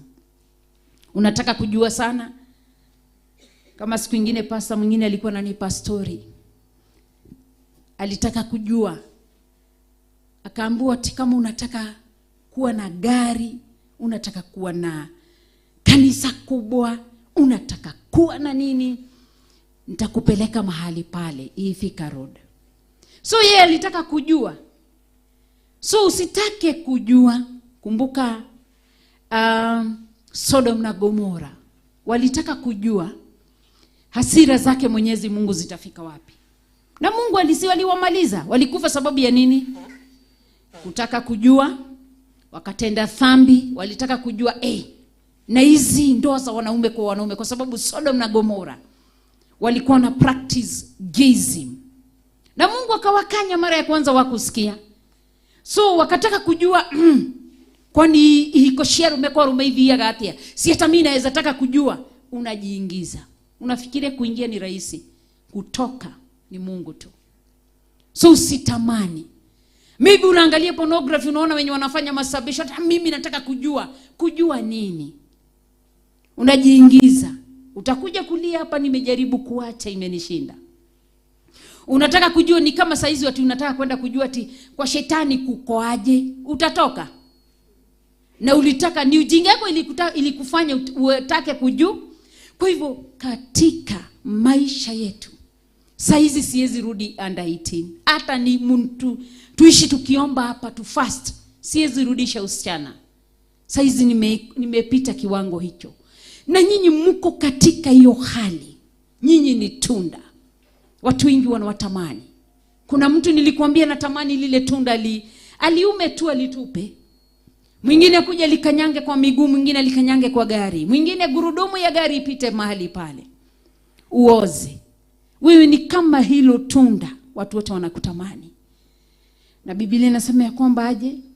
Mkumbuke Bwana ujanani wako kabla ya siku ya uzee ifike. Bwana asifiwe. Saizi mamangu nilimuona. Mamangu alikuwa mtu wa kurukaruka kanisa. Kuimba, kuenda, kutembea sana wakienda kuhubiri. Saizi haezi. Amezeeka. Saizi tu anaenda kutoka, hata akikuja hapa aende pale unasikia anasema nimechoka. Uzee unakuja. Mkumbuke Bwana ujanani wako. Heshimu mwili wako. Usitake kujua. Ukijua utaingia kwa dhambi. Kemenyi kwiragwa te kemenyi ke. Kemenyi datoraga. Mtu huyo wa kujua unashika masi. Mtu huyo kutaka kujua haishingi. Atataka kujua kwa nini moto iko. Aingie. Si kuna watoto wanatusumbuanga tukipika, si ndio? Kana kara kogia hau kareda, kana toka kwa moto haski, wakati ataungua ndiye atajua. So nyinyi tumesoma kwa Suleiman, usibadili nia na njia. Unafanya kazi, Mungu amekukumbuka. Na unajua watu wenye wanafanya dhambi inaletanga financial curses. Dhambi inaleta academic curses. Utasoma, lakini kwa sababu ya kutenda dhambi, masomo haitakusaidia. Kwa hivyo usijifiche huku ukifanya dhambi. Outcome itakuja, mazao itakuja, tutaiona. Watu wataitizama, wataanza kuuliza, nani huyo? Nani huyo? Umepelekwa shule, wazazi wanang'ang'ana. Wacha kutafuta sponsor. Wewe mwenye uko university, wewe mwenye uko college, masiku ya matokeo ya kulipa utalia. Ni wangapi leo hii wamekufa sababu ya masponsors? Unafikiria kabla uzaliwe ni wangapi walikuwa wameambiwa wewe mudhaka? Ni wengi. Sasa wewe uko shule, ameonana na watu wenye wako na magari, watu wenye wako na mandege. Sasa wewe ni nini na hakuna kitu uko nayo isipokuwa bairo? Na anakuambia wewe na kuonanga roho yangu inakufa. Na ni bairo tu na handkerchief uko nayo. Hakuna kitu kingine. Na umeacha kusoma, mnaenda out. Kwani atakununulia waru mpaka lini? Na ni waru zile za Kenagofu. Wengi wameuza usichana sababu ya Kenagofu. Geithirio shoge mwera dikogwa ni Kenagofu. Ati ni eke Kenango na kekege. Na kuku kwanza si za kienyeji, zile kuku za madawa. Unakula Kenagofu, anakuangalia tu. Ukichakula tu anasema leo tuko na wewe. Unatoka hapo, unauza usichana Kenagofu. Weiretu ugathi ne kena, mnamalizia weiretu ugathi ne wanaki ugathi kesho anaambia mwingine. Unaachwa. Kenagofu itakaa kwa tumbo siku moja. Within 30 minutes ishatoka. Na nini na Kimende na itanga ni cabbage. Cabbage deri tukafishi tu ina tukarati. Nini Kimende na Kenagofu inafanya uuze usichana? Si weni hata weni zaidi ya Esau. Afadhali Esau ilikuwa ndengu. Mokimo hiyo ya ndengu ikafanya auze nini? Right birth yake. Sasa wewe umejipatiana kwa shosho sababu ya gari mabati ile ya industry. Imefanya na mnaendana shosho. Anakuambia I love you. Hata ujui ana love ama ana love. Na ushakubali. Ambia mwingine wacha zako. Mwambie wacha chocha. Wachana na mabati. Si utulie. Maybe Mungu hajapanga kukupea hiyo gari. Maybe Mungu anataka upitange kwa air. Na wewe unasimamisha. Sema sitauza usichana wangu. Sitauza ukijana wangu. Bwana asifiwe. Ingine ni tuboda. Utu twa kinakush. Kaboda tu kamiguu miwili nda. Ndio huyo anakupeleka kwake. Umechukuliwa na nini? Rimbili. Ama zikwangi na rimbili? Ya mbele na ya nyuma. Ushaenda. Usichana umeenda. Umeuza nini? Boda. Ati nakwambia huo boy ako na boda. Ananibeba kupeleke wapi? Na Yesu anataka kubebe. Si ndio? Kati ya huyo bodama na huyo nani yako supposed kukubeba? Leo hii umebebwa na V8. Imekubeba vizuri. Ati guthiaga tu kuigua ugati ati uma Kenya. Wapi? Utarudi kwenda kulala kwa hiyo kakitanda yako. Ambia mwingine wacha chocha. V8 utashuka tu. Itaenda kulala kwa mwenye? Itaenda kulala wapi? Ni kwa sababu ya kutaka kujua TV8 watu wanabebwaje. Ujinga inakuelekeza kwa dhambi. Wanalala na wewe. Alafu ukegu inakufanya asubuhi unaambiwa wewe unapewa 50. Unatokea kwenye una baridi. Wacha ujinga. Hiyo ni kujichukia. V8 inaenda kwao, inalala kwao. Si ugoje. Labda wewe ni watu wenye Mungu amehesabiwa huko kwa nini, kwa ile nini kategoria ya watu wenye watapewa meli. Na wewe uko hapa umefungwa na mtu wa vits. Hivyo tu. Na mkifika kwa maji anakuambia shuka, tideka. Unaanza kusukuma gari, wacha kutumiwa. Ambia wewe mwingine sitatumiwa tena. Nimejua ukweli. Si ndio? Imagine Suleiman alikuwa the handsome man. Watu kwanza Queen Sheba, Queen alitoka kwake nchi yake. Ati akaenda kuona Suleiman. Ati wakati aliona venye amevaa akashtuka. Lakini huo handsome ulienda. Biblia inasema ati alipewa maua yenye iko na manukato. Akainukia. Akiwa modone Queen Sheba. Wakakaa naye miezi 6. Imagine wale wa mama 1000 walikuwa nakula mali ya Suleiman. Wakati walijua amekuwa hohehahe, akatamburuka. Tatumiwa ubaki tu hivyo. Ugagete dali moiretu we. Wapi? Takuja kutuambia ati gutiri gathuri gatigarite ka miaka 8. Kahikie bishofu. Utapata. Ringa na usichana. Ringa na uvulana wako, ujana wako. Ringa nao. Kuna wengi walioupoteza. Wanalia leo. Na majuto ni nini? Ni mjukuso. Usife moyo. Usiwe mtu wa kubadili. Ukiwa mtu wa kwenda kumenya hekima cia magatia. Muthe ndina mweru. Rocio ndina muiro. Wacha leo nijue wenye ni wafupi wanatestaje. Leo nataka kujua huyu ni figure 8. Hebu nilambe. Utalamba ulambwe. Tukupeleke wapi? 6. Na tuseme netoga shemani ya okuo. Lamba tunauta mtu mwenye amezoea kulamba hawezi weka marriage. Hata ukioa siku ya harusi ukisema ate nedakwa mukiro tuke mutumia wako no urarora oguo. Ndakwa mukiro. Suna wengine tunashikisha nanga wakikaa hivi. Ndakwa mukiro wa mutumia wako sababu anaona kavaigiro ilio lea.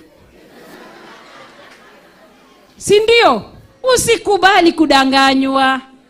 Kangumu. Kama ile kangumu mtu anajaribu Usiwe mtu ati wewe ni mtu ati na si usio wakati ati wakufanya ati ore atuwekaga wapi mkondole macho. Mwambie sitaki ujinga. Mwende kaambie watoto wako hivyo. Una wasichana ende kawaambie hivyo. Una wavulana ende kawaambie hivyo. Washosho wako huku. Saizi washosho walishatafuta, wamesomesha. Matoshosho tu wao tuko ngambo. Watoto wao wako ngambo. Wako hapa, hata nakwambia hapa kwetu, hapa Membli na Kahawaskari. Kuja nitakuonyesha yule amewekwa na shosho, yule amewekwa na shosho. Saizi tuko shosho, saizi tuko na gari. Na tunataka mtu wa kutusaidia. Na waezi chukua, wacha nitumie Peterson. Na ninamficha kwa damu ya Yesu Kristo. Waezi taka Peterson, sababu anajua Peterson ni mwerevu. Ataitisha shamba na nyumba. Anakutaka wewe sababu yesema ni mtu wa wana. Ugade modo wa wana. Anakutaka wewe sababu anajua wewe ni walongi ya 600 na katisha tika 400. Ushaenda. Kasimu ka 5000. Hiyo imeenda. Munasema imeenda. Kasimu ka 4000. Na akakanyitererika ndani kadhate. Hiyo imeenda. Utashinda hapo. Sasa utakaa anakaa naona hiyo kanyitereri imeraruka. Kamba imeachana. Anakununulia twingine 3 twa 90. Na uko hapo. Wanakuwa wamefanya hesabu. Watoto wenye wamemaliza form 4 ni wajinga. Watoto wa secondary school ni wajinga.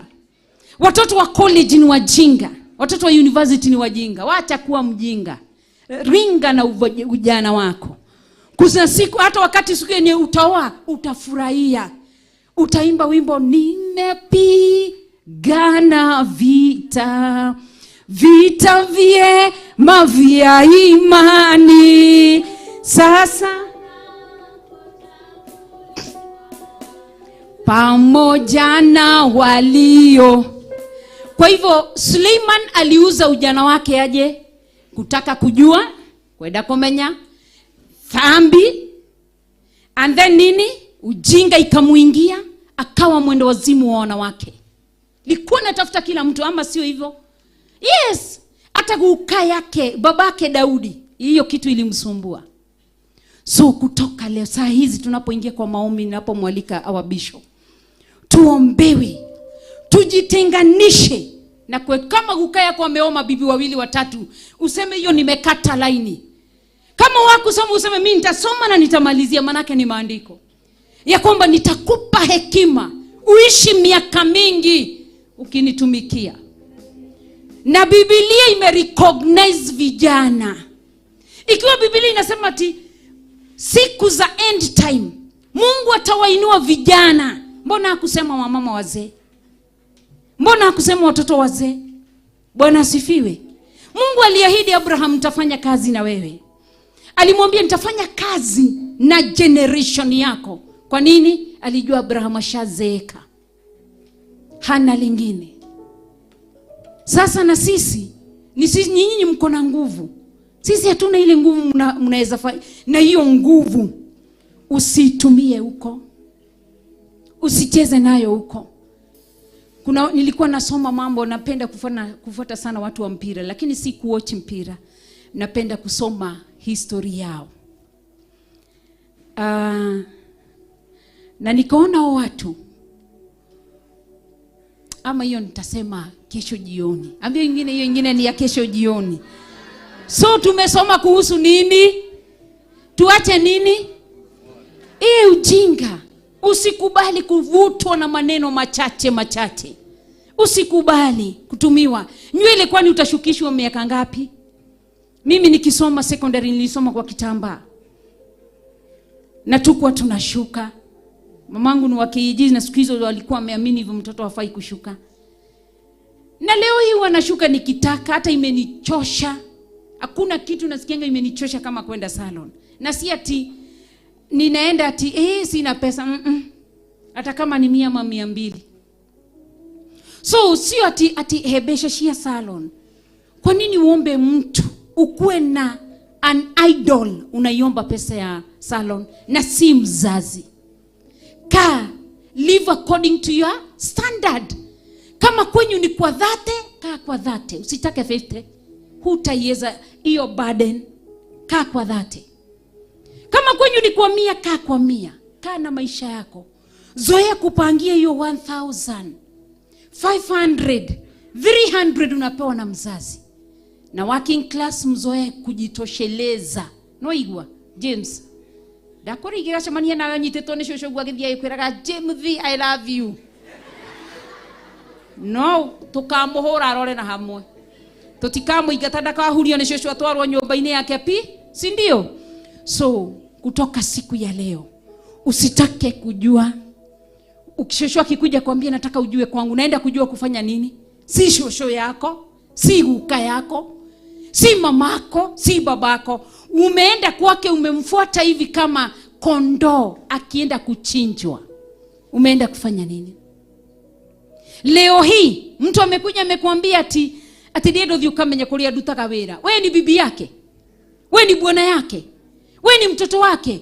Ambia mwingine waacha ujinga. Tumia akili. Mwambie tumia akili jo. Si ndio? Hiyo ndio inafanya watu wanalia. Mtu anakutumia na kupeleka kwake, unaenda unaona TV. Imeonwa na watu wangapi? Ni watu wangapi wameiona? Ati maisha noma ya deko igaga mareko. Ati noma ya tuiriago. Nani amekuambia? Bwana sifiwe. So Mungu akusaidie. Usiwe kama Suleiman. Ubadilike. Ugeuke, utake kujua. Ukitaka kujua, uingishwe kwa waganu. Kiingishwe kwa waganu, ukue mkegu. Ukiwa mkegu, ukue mwenda wazimu. Na upenda vijana sana. Na kila wakati hata kijana hata kama simjui huwa namuongelesha. Hata nikipatana na mtu nione mtu anatembea na mtu mzee na muambianga, na huyu ni wenyu? Hapana. Siwezi kumwacha. Kwa sababu unajua nikimkanya na nimwambie kesho mtoto wangu naye atakanywa mahali. Kwa hivyo ni leo nyinyi tunawaambia, tumepanda hiyo mbegu kwenyu. Na nyinyi kesho mtaongelesha vijana. Wengi hapa watamaliza dhizia kama wajaolewa. Lakini si wa shule. Wa shule msiseme amen. Mwende mkasome. Nasema kwa working, kwa wenye wanasoma ni ujinga. Na usikuwe na boyfriend atakusumbua mawazo. Ataanza kukuandikia message. Ataanza kukusumbua, wachana nayo. Utampata, utakaa naye uchoke. Hata sometimes utaamkanga hata umkumbuki. So tuachane nayo. Kwa hivyo Mungu atusaidie. Mungu atukumbuke. Wewe ni mbarikiwa. Miguu yako itaendesha gari yako, ya mikono yako. Si ndio? Lakini ni baada ya nini? But ni after nini? After education. After obedient. Si ndio? Mungu abariki kazi ya mikono yako. Hakuna kitu utakipata hata wenye wanagawiwa na wazazi. Kende ukuwe mtu wa kufanya tabia, Mungu anazilaani, anaziachilia laana. So mumebarikiwa, mtajenga manyumba makubwa. Baada ya kusoma na kufanya kazi, mtabarikiwa na maneno makubwa. Lakini yote inatoka wapi? Kazi ya mikono yako. Mungu anabariki kazi ya mikono yako. So mkae vizuri venye Mungu anataka. Na uonekane utakatifu. Na neno la Mungu ulifuate vile Mungu anavyotaka. Na ujana wako usikubali. Kumbuka kwenye Biblia, baada ya mke wa Adam kudanganywa, alipodanganywa na nyoka, nini kilifanyika? Alifukuzwa kwenye shamba la nini? La Edeni. Na wewe unapofanya dhambi, imagine mtu amefukuzwa, umetolewa hapa, umewekwa hapa. Mungu atoe that protection na security. Kila kitu kitakuangusha. Kaa kwa Mungu. Kuna amani. Kuna utulivu. Na aliye wako. Nilikuwa naambiwa na mchungaji mwingine. Sitasema ni mgani. Mchungaji akaoa. Alikuwa na girlfriend. Alikuwa amemwambia nitakuoa. Lakini kitu ikatokea, unaona, si ndio nimekwambia mtu anasemanga nigoko hikia we. Anarudi anaona ule, anaona haya, akabadili nia. Akaoa huyo mwingine. Baada ya miaka 50 mke wake akaaga dunia. So akakumbuka girlfriend wangu. So kama ni wako atakuwa, kuna mwingine yako hapa Kiambu, mwana pastor na ni mama na nampenda. Aliolewa akiwa na miaka ngapi? Hana mtoto, hajawahi olewa. Na aliolewa na 50 years. So usidanganywe na mtu ati wakwira kwa umatube mego kwira. Unajua ndio unakuja unaambiwa yakana atakusaidia. Na ukiitwa mami atakusaidia. Kaa hivyo na utakatifu na Mungu atakulipa. Karibu sana Bishop. Simameni ili tuambie Mungu atukumbuke, atuonekanie. Wamwendea Yesu kukusafisha na kuoshwa kwa damu ya kondoo. Safi nyeupe mno, umeoshwa kwa damu ya kondoo.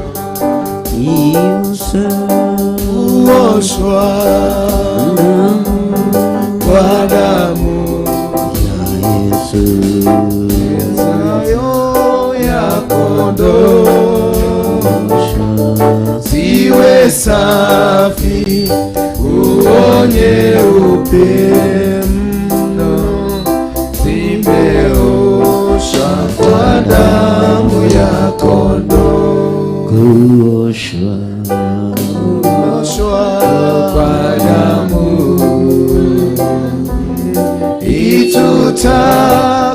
itutakasayo ya kondoo. safi, nguo nyeupe mno, zimeoshwa kwa damu ya kondoo. Thank you. Abararia imoko manyu na iguru tuge our reverend. Ngai akurathime. Bishop witu Lecho wa Ngai, Ngai akurathime. Nĩ waturuta, nĩ watuthomithia tutige ũrimũ na nĩ twaũtiga. Mũtiuge na hinya, na nĩ twaũtiga thĩinĩ wa rĩtwa rĩa Jesũ. Naho kiugo kĩu kĩoima, Ngai acokie kĩngĩ thĩinĩ wa rĩtwa rĩa Ngai Ithe, Ngai Mũriũ na Ngai Roho Mũtheru. Ugai amen. Hurai rũhĩ rwega. Bwana asifiwe sana. Mwathani erogocwo. Nĩ kiugo kĩega, kiugo kĩna Ngai na kiugo kĩna ũhotani na kiugo kĩna kĩrathimo. Ũguo ndona nĩ ũrimũ ũtũmaga andũ maciarĩre riko-inĩ. Nĩ ũrimũ ũtũmaga andũ magĩe mahu me thukuru. Bwana asifiwe sana. Uga nĩ ndohĩganie. Ngũrĩkia nginya university. Uga na hinya. Nĩ ndohĩga ũmũthĩ. Na ndamenya mwĩrĩ ũyũ nĩ hekarũ ya Ngai. Na ndikwagana. Ndikae kũrutwo kĩrathimo-inĩ gĩakwa. Ndikwĩhĩria Ngai. Ndikae kũrutwo ũtonga-inĩ wakwa. Bwana asifiwe sana. Nduge na hinya, ndikwagana. Ndikae kwaga kwamũkĩra kĩrĩa Ngai anjigĩire. Ndikwĩhia. Ndikwagana. Ndikae kũgĩa. Ndikage kũgĩa na ũtonga mũnene na mũciĩ wĩna gĩkeno. Ngai akũrathime. Bwana asifiwe sana. Ũguo wohĩga waikara wĩ mũndũ mũũgĩ, ũgwĩka kĩhiko gĩtagathira. Ũkũgĩa na mũciĩ ũtageka atĩa. No waikara ũrimũ-inĩ ũrĩkaga ihiko igĩkua, ũkoragwo ũhikĩte mĩciĩ 5 wĩna ciana 5 na hatirĩ wa ithe na ũngĩ. Na nĩ ũgwati mũne. Bwana asifiwe sana. Tarora ũcio mũriganĩtie. Na arĩa mariganĩtie nake na airĩtu mamarore wega. Ta cenjaniai hau James. Selini tarora Mũngai. Tarora Jerry James. Tareke twethe handũ hena ũrore make sure warora mwanake, mũrorane nake na airĩtu. Toguo rĩu mace maroranĩte na kanda ĩno. Mace nona kanda ĩyo ũrĩa macithĩtie wega. Ona no ũthure mũndũ to aya ona nĩmo macithanĩtio na Bwana taruta igoti rĩu mace. Wone ũrĩa andũ ũkai haha mahũrĩre irũhĩ. Bwana asifiwe sana. Aya ũhiki ũkoragwo hana atĩa? Wĩkĩragwo nguo ihana? Aya nĩ megũtũhe ũhoro. Ũkai haha. Bwana asifiwe sana. Mwathani erogocwo. Rora harĩa he mwanake ũthiĩ ho. Ũrore kanda na ndũgathiĩ harĩ ũrĩa wendete, ũthiĩ nginya na harĩ ũrĩa ũtende. Aya njambe ya maitho mana nĩ yakĩgwĩra nayo. Gũkũ Ngai nĩ okĩte. Mwathani erogocwo. Nĩkĩ mũtaracera? Ndĩrakĩmwĩta haha inyuothe. Na ũke na mũirĩtu ũrĩa mũriganĩtie mũke nake. Mũke haha mbere. Deviga gita thĩ nĩwe ũrendwo. Wendwo haha to gwĩtua atĩ wĩna ngita. Githĩ ngita to ũrĩmĩiga thĩ ũkahaha Devi. Good. Ona Devi nake nĩ ta kũgwĩra na nĩ ta kũgwĩra. Ũkai haha. Mwathani erogocwo. Ũkahaha Mũngai na mũke na Celine. Ona no mehumbĩte wega. Ũkahaha mũndũ wa maitho mana mũrata wakwa na nĩ arande mũno. Bwana asifiwe sana. Haleluya. Ucio muriganĩtie no? Ukai nake munyite guoko mwire turi urutani-inĩ. Mwire turi urutani-inĩ. Ukai nake hana inyuĩ njetereire. No tige gwĩtigĩra, ĩra ũcio mũriganĩtie tiga gwĩtua. No ũyũ. Thiĩ mũgĩre harĩa arĩ.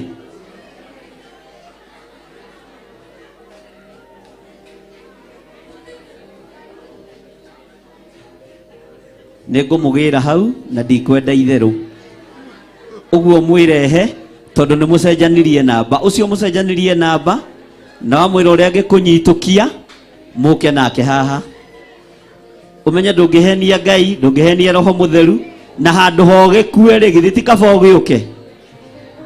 Bwana asifiwe sana. Mũtigũka ati mwehererio mbica. Oiga mehererio kamera moke. Nĩ ũndũ wa aciari. Okay. Aciari mũtikarore irinda rĩrĩ tũrĩ ũrutani-inĩ. Ũguo angĩ mangĩkorwo metereirwo na iboko kũrĩa. Bwana asifiwe sana. Mwathani arogocwo. Hũrĩrai Jesũ itũ rũhĩ rwega. Na ndona mũrĩ andũ ogĩ. Angĩkorwo mũroiga mwehererio kamera nĩ ũndũ wa aciari, nĩ ũndũ wa gwĩtigĩra iboko. Mwathani arogocwo. Nĩ meheria kamera rĩu gĩũkei. Kuria nĩ aigua bas. Ketuone kana nĩ maheni moima namo maci.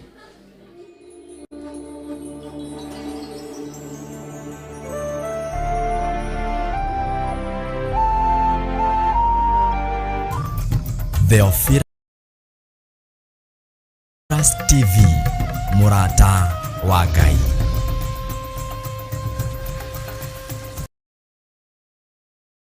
Tariki 5 mweri wa gatano, wimunyite ugeni kanitha-ini wa Theophilus Church Njatha-ini igongona-ini ria Monthly Prayers. Saitani ugotigwo hau na merimo yaku na mathena maku na mathire maku o kiugaga na gwetua turetua ithuĩ tũrĩ ohore. Bishop John Gethire na Bishop Rachel Wakuria nĩo maharĩrĩirie igongona rĩrĩ. Gwe nĩwe ndĩrenda ũthamake tu. We Ngai wĩgocithagia na hiũ iria nduhu. Wĩyoyagĩra mũndũ wĩna wathe. Ũkeyoera mũndũ wĩna mahinya ũtarĩ na mahinya. Ũkamwĩthondekera. Nĩ Monthly Prayer Service ĩrĩa ĩgakorwo Friday ya tariki 5 kanitha-inĩ witũ wa Theophilus Church Njatha-inĩ Ngomongo Marũrũi. Ngai witũ aromũrĩhĩra mathirĩ, Ngai witũ aromũririkana, Ngai witũ aromũtoranĩria, Ngai witũ arotũma thũ ciaku iria ikumaga thutha ing'aũranĩrio njĩra-inĩ. Ũgoka tũhoere arĩa arwaru. Arĩa mũndũ ena mũndũ wake ũtaraigua wega. Ndahera mehia na mawaganu ma arĩa mataraigua wega. Arĩa marĩ ndahatherithia na thakame ya Jesu Kristo. Na ndathĩrĩrio honio. Rĩtwa-inĩ rĩa Ngai Ithe, Ngai Mũriũ na Ngai Roho Mũtheru. Twambararie Jehova. Ngai arohingũra maitho manyu. Ngai arorekereria hinya mwerũ. Mwambĩrĩrie kuona maũndũ matiganĩte. Na mũbatithio na ũbatithio wa maĩ. Ona guo ũbatithio wa Roho Mũtheru ũkorwo ũrĩ igũrũ rĩanyu. Guoko kwa Jehova kũrogwo gũtigithũkania na ikuũ cia mĩthemba yothe. Gĩkuũ gĩathĩrĩirio igũrũ rĩaku. Guoko kwa Jehova gũgoka gũgakuoya. Tũmũthathaiye na nyĩmbo cia mahoya. Wĩ mwega, Yesu wĩ mwega, Jesu. Haleluya, wĩ mwega. Oh, wĩ mwega, Jesu. Wĩ mwega, wĩ mwega, Jesu. Ona ningĩ tũmũinĩre na nyĩmbo cia kũmũgoca.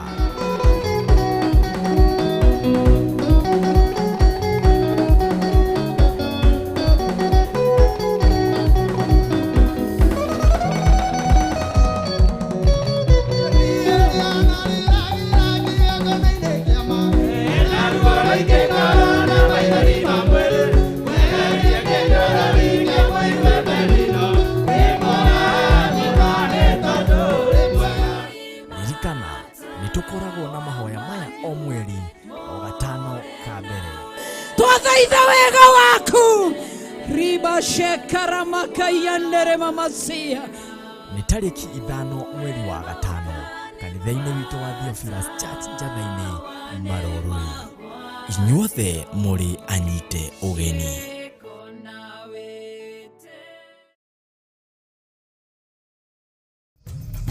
Theophilus TV, mũrata wa Ngai.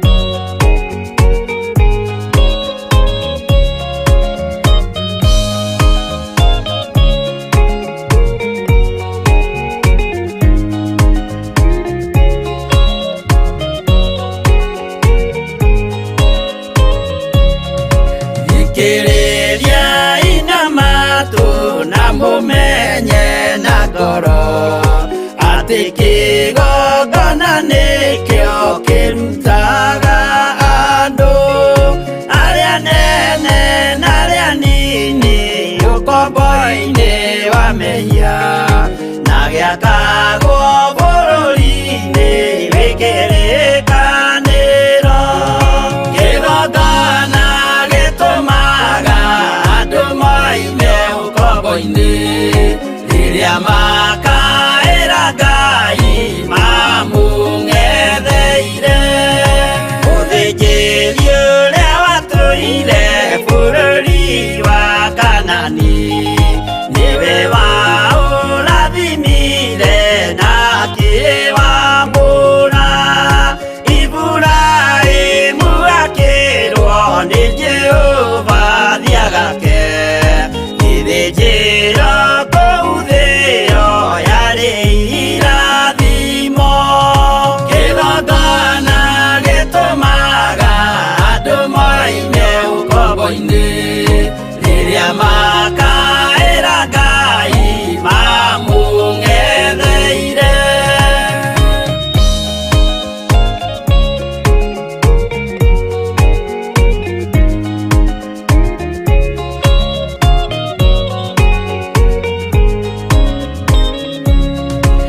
Rĩrĩa Jakubu atũire kwa Labani nĩerirwo nĩ Ngai ambate Betheli harĩa etĩire, akiuga we nĩegwakĩra Jehova gĩthĩnjĩro, akĩhanda igana gĩitĩrĩria maguta. Kĩgongona gĩtũmaga andũ moime ũkombo-inĩ rĩrĩa makaĩra Ngai mamũng'etheire. Rĩrĩa andũ marĩ ũkombo-inĩ nĩmahinyagĩrĩrio makaremwo nĩ gwaka kĩgongona mekuo. Musa kũra andũ ũkombo-inĩ mainũkire Kanani magakĩre Ngai wao gĩthĩnjĩro kuo. Kĩgongona gĩtũmaga andũ moime ũkombo-inĩ rĩrĩa makaĩra Ngai mamũng'etheire.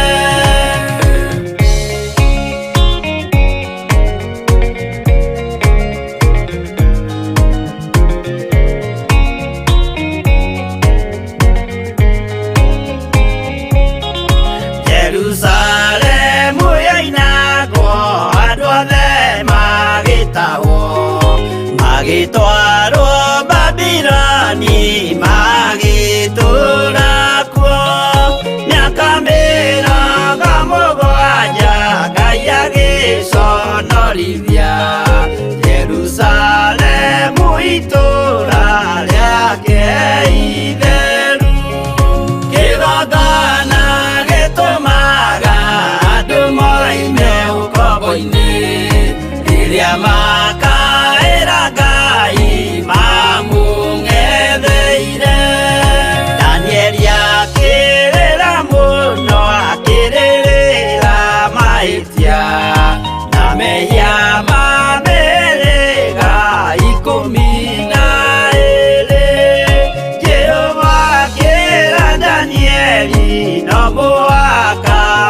kuo magakire karuthi ya irathiro kigongona gitumaga andu maime ukombo-ini riria makaira Ngai mamung'etheire.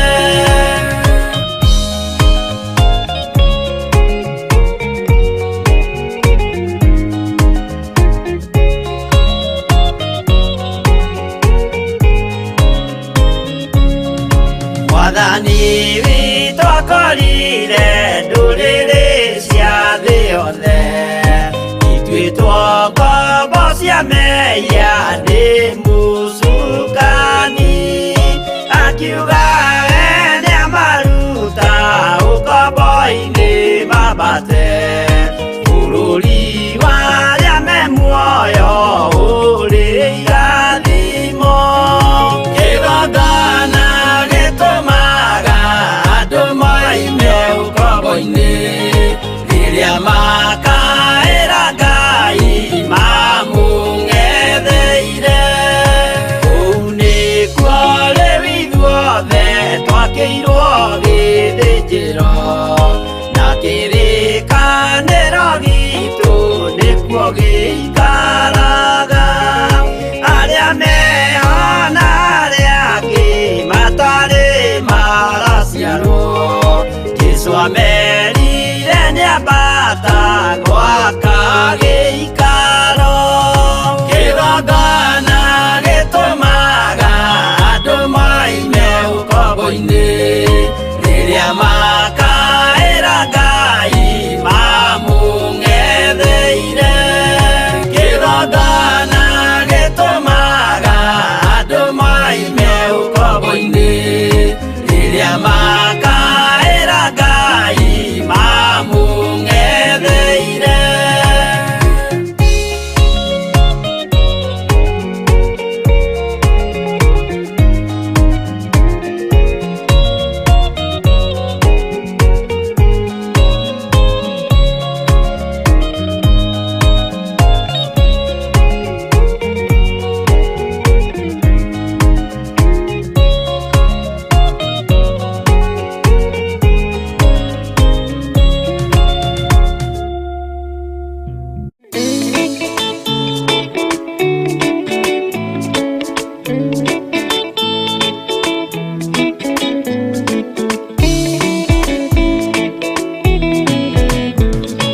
Ni wega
Theophilus TV, Murata wa Ngai. Theophilus Church Njathaini, tariki 5 mweri wa gatano. We munyite ugeni kanitha-ini wa Theophilus Church Njathaini, igongona-ini ria Monthly Prayers. Saitani ugotigwo hau na mirimo yaku na mathina maku na mathire maku o kiugaga na gwetua turetua ithue turi ohore. Bishop John Gethire na Bishop Rachel Wakuria nio maharĩrĩirie igongona rĩrĩ. We nĩwe ndĩrenda ũthamaketu, we Ngai wĩgocithagia na hiũ iria nduhu, wĩoyagĩra mũndũ wĩna wathe, ũkeoyera mũndũ wĩna mahinya ũtarĩ na mahinya, ũkamwĩthondekera. Nĩ Monthly Prayer Service ĩrĩa ĩgakorwo Friday ya tariki 5 kanitha-inĩ witũ wa Theophilus Church Njathaini, Gomongo Maroroi.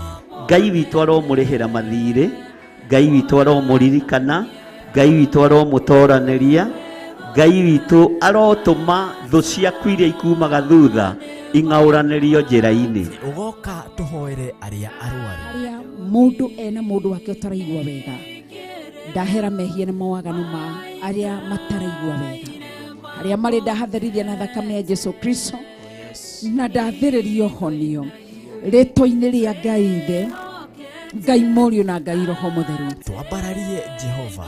Ngai arohingũra maitho manyu, Ngai arorekereria hinya mwerũ, mwambĩrĩrie kuona maũndũ matiganĩte, na mũbatithio na ũbatithio wa maĩ, ona guo ũbatithio wa Roho Mũtheru ũkorwo ũrĩ igũrũ rĩanyu.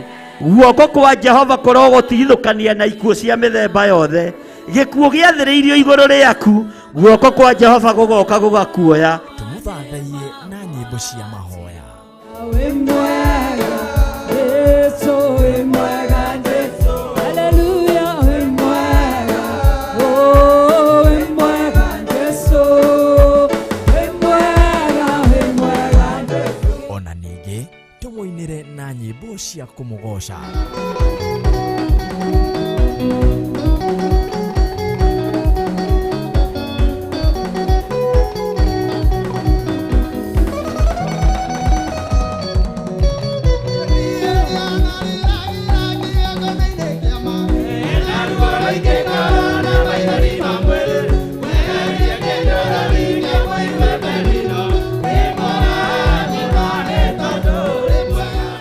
Ririkana nĩtũkoragwo na mahoya maya o mweri o gatano ka mbere. Twathaitha wega waku, riba shekara makayandere mamasia. Nĩ tarĩki 5 mweri wa gatano kanitha-inĩ witũ wa Theophilus Church Njathaini, Maroroi. Inyuothe mũrĩ anyite ũgeni.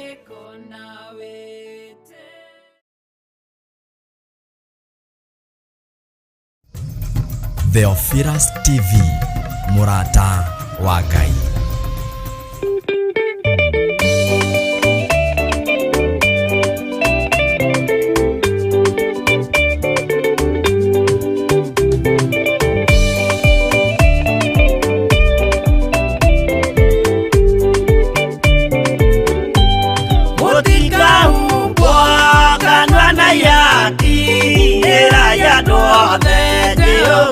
Mwaki ayure jamba Yesu Mũrango ũtakahota kũhingũrwo nĩ thũ.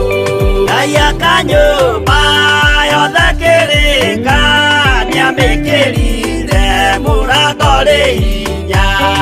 Ayure jamba Yesu Mũrango ũtakahota kũhingũrwo nĩ thũ.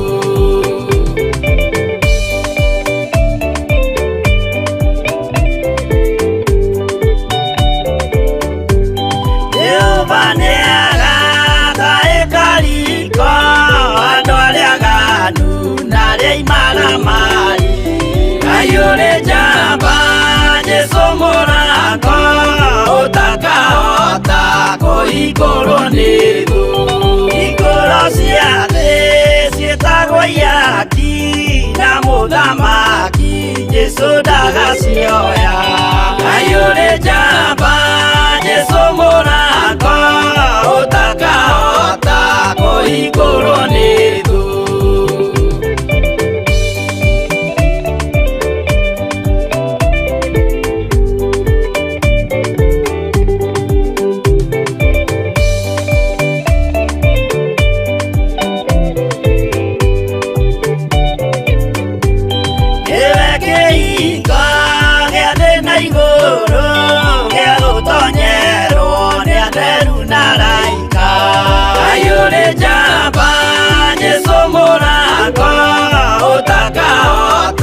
Kũhingũrwo nĩ thũ. Waigua wĩtĩkie na ngoro yaku na ciĩga ikie wĩna mahingũro. Kaĩ ũrĩ njamba Jesũ mũrango ũtakahota kũhingũrwo nĩ thũ.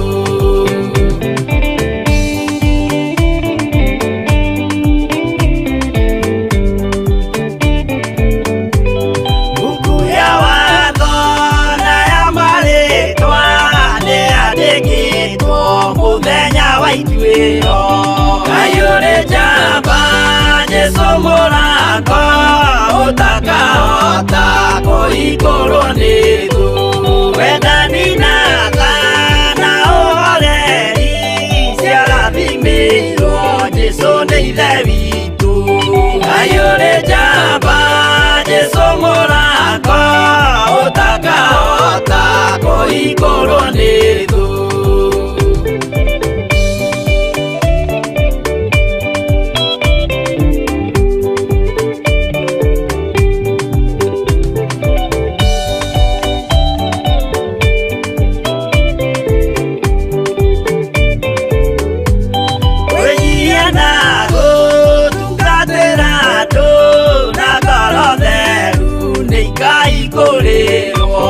Kaĩ ũrĩ njamba Jesũ mũrango ũtakahota kũhingũrwo nĩ thũ. Kaĩ ũrĩ njamba Jesũ mũrango ũtakahota kũhingũrwo nĩ thũ.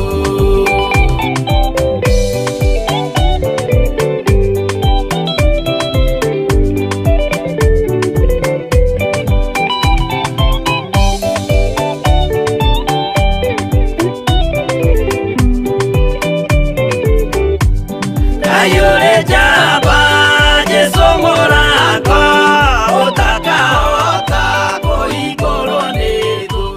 Kaĩ ũrĩ njamba Jesũ mũrango ũtakahota kũhingũrwo nĩ thũ.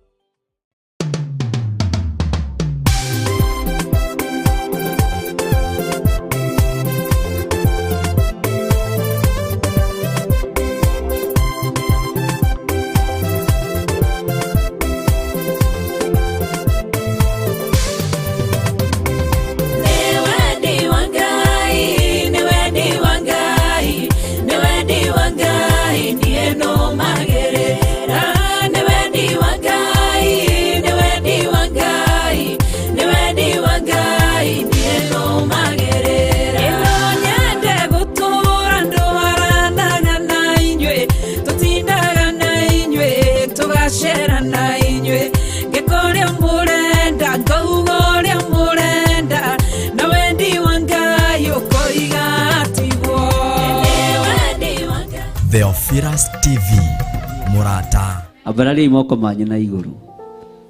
Twiga tutigũteanĩra mahinda mwathani. Ugathutha wakwa twiga tutigũteanĩra mahinda mwathani. Twatua matua ma kwamba gũthoma. Tũrĩkie thukuru. Tũrĩkie college. Tũrĩkie university. Tũingĩre mawĩra-inĩ. Twambĩrĩrie kũrania. Ndikũrio ndĩ thukuru. Ndikũrania ndĩ thukuru. Thĩinĩ wa rĩtwa rĩa Ngai Ithe, Ngai Mũriũ na Ngai Roho Mũtheru. Ngai eherie ũrimũ ũrĩa ũngĩgiria ngũtungatĩre. Ũrĩa ũngĩgiria ngũtungatĩre. Tondũ nĩ ndĩrirĩirie gũgũtungatĩra. Thĩinĩ wa rĩtwa rĩa Ngai Ithe, Ngai Mũriũ na Ngai Roho Mũtheru. the grace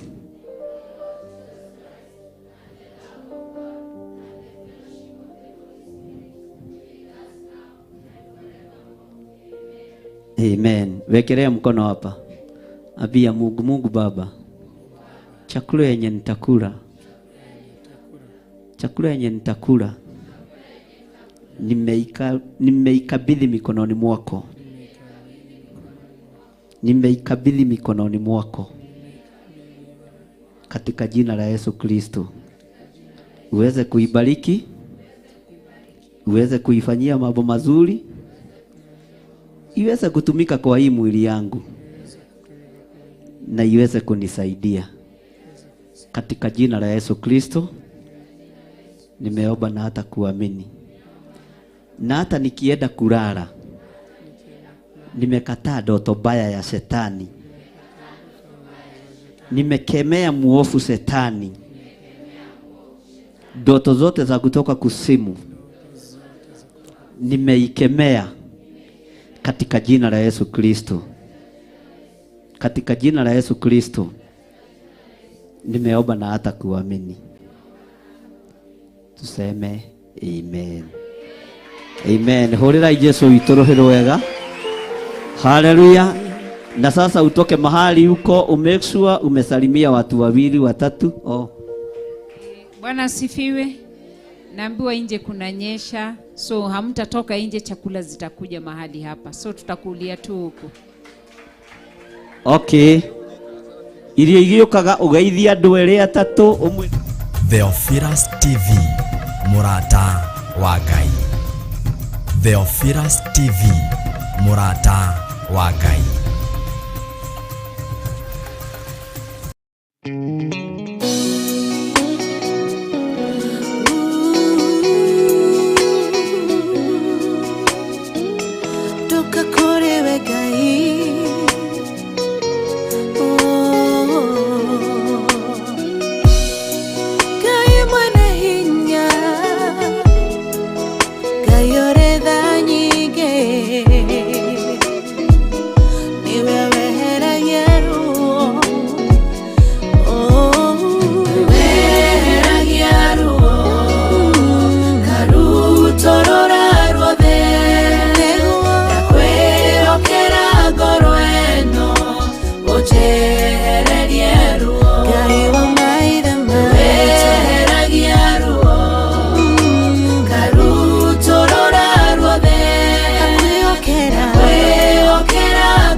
Torera ine wakwa,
mushayo nitayaga maithori nĩnjitaga mũrĩithi wa ngoro ĩno nĩehererie maruo Weheragia ruo Ebeneza Rutorora ruothe Ndakwĩhokera ngoro ĩno ũnjehererie ruo Weheragia ruo Rutorora ruothe Ndakwĩhokera ngoro ĩno ũnjehererie ruo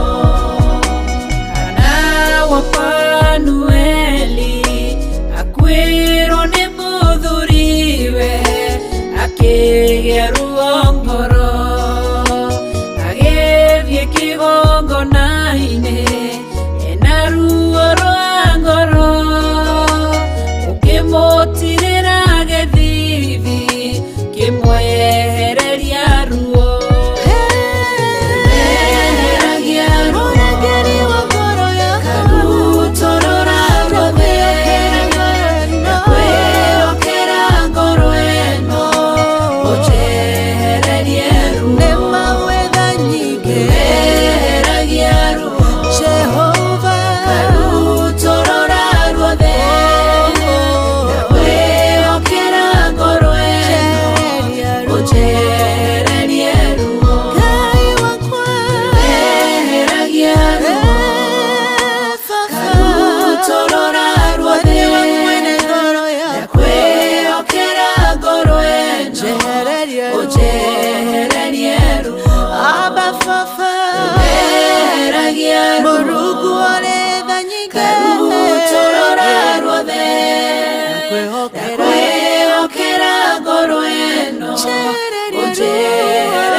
Theophilus TV, Murata wa Ngai.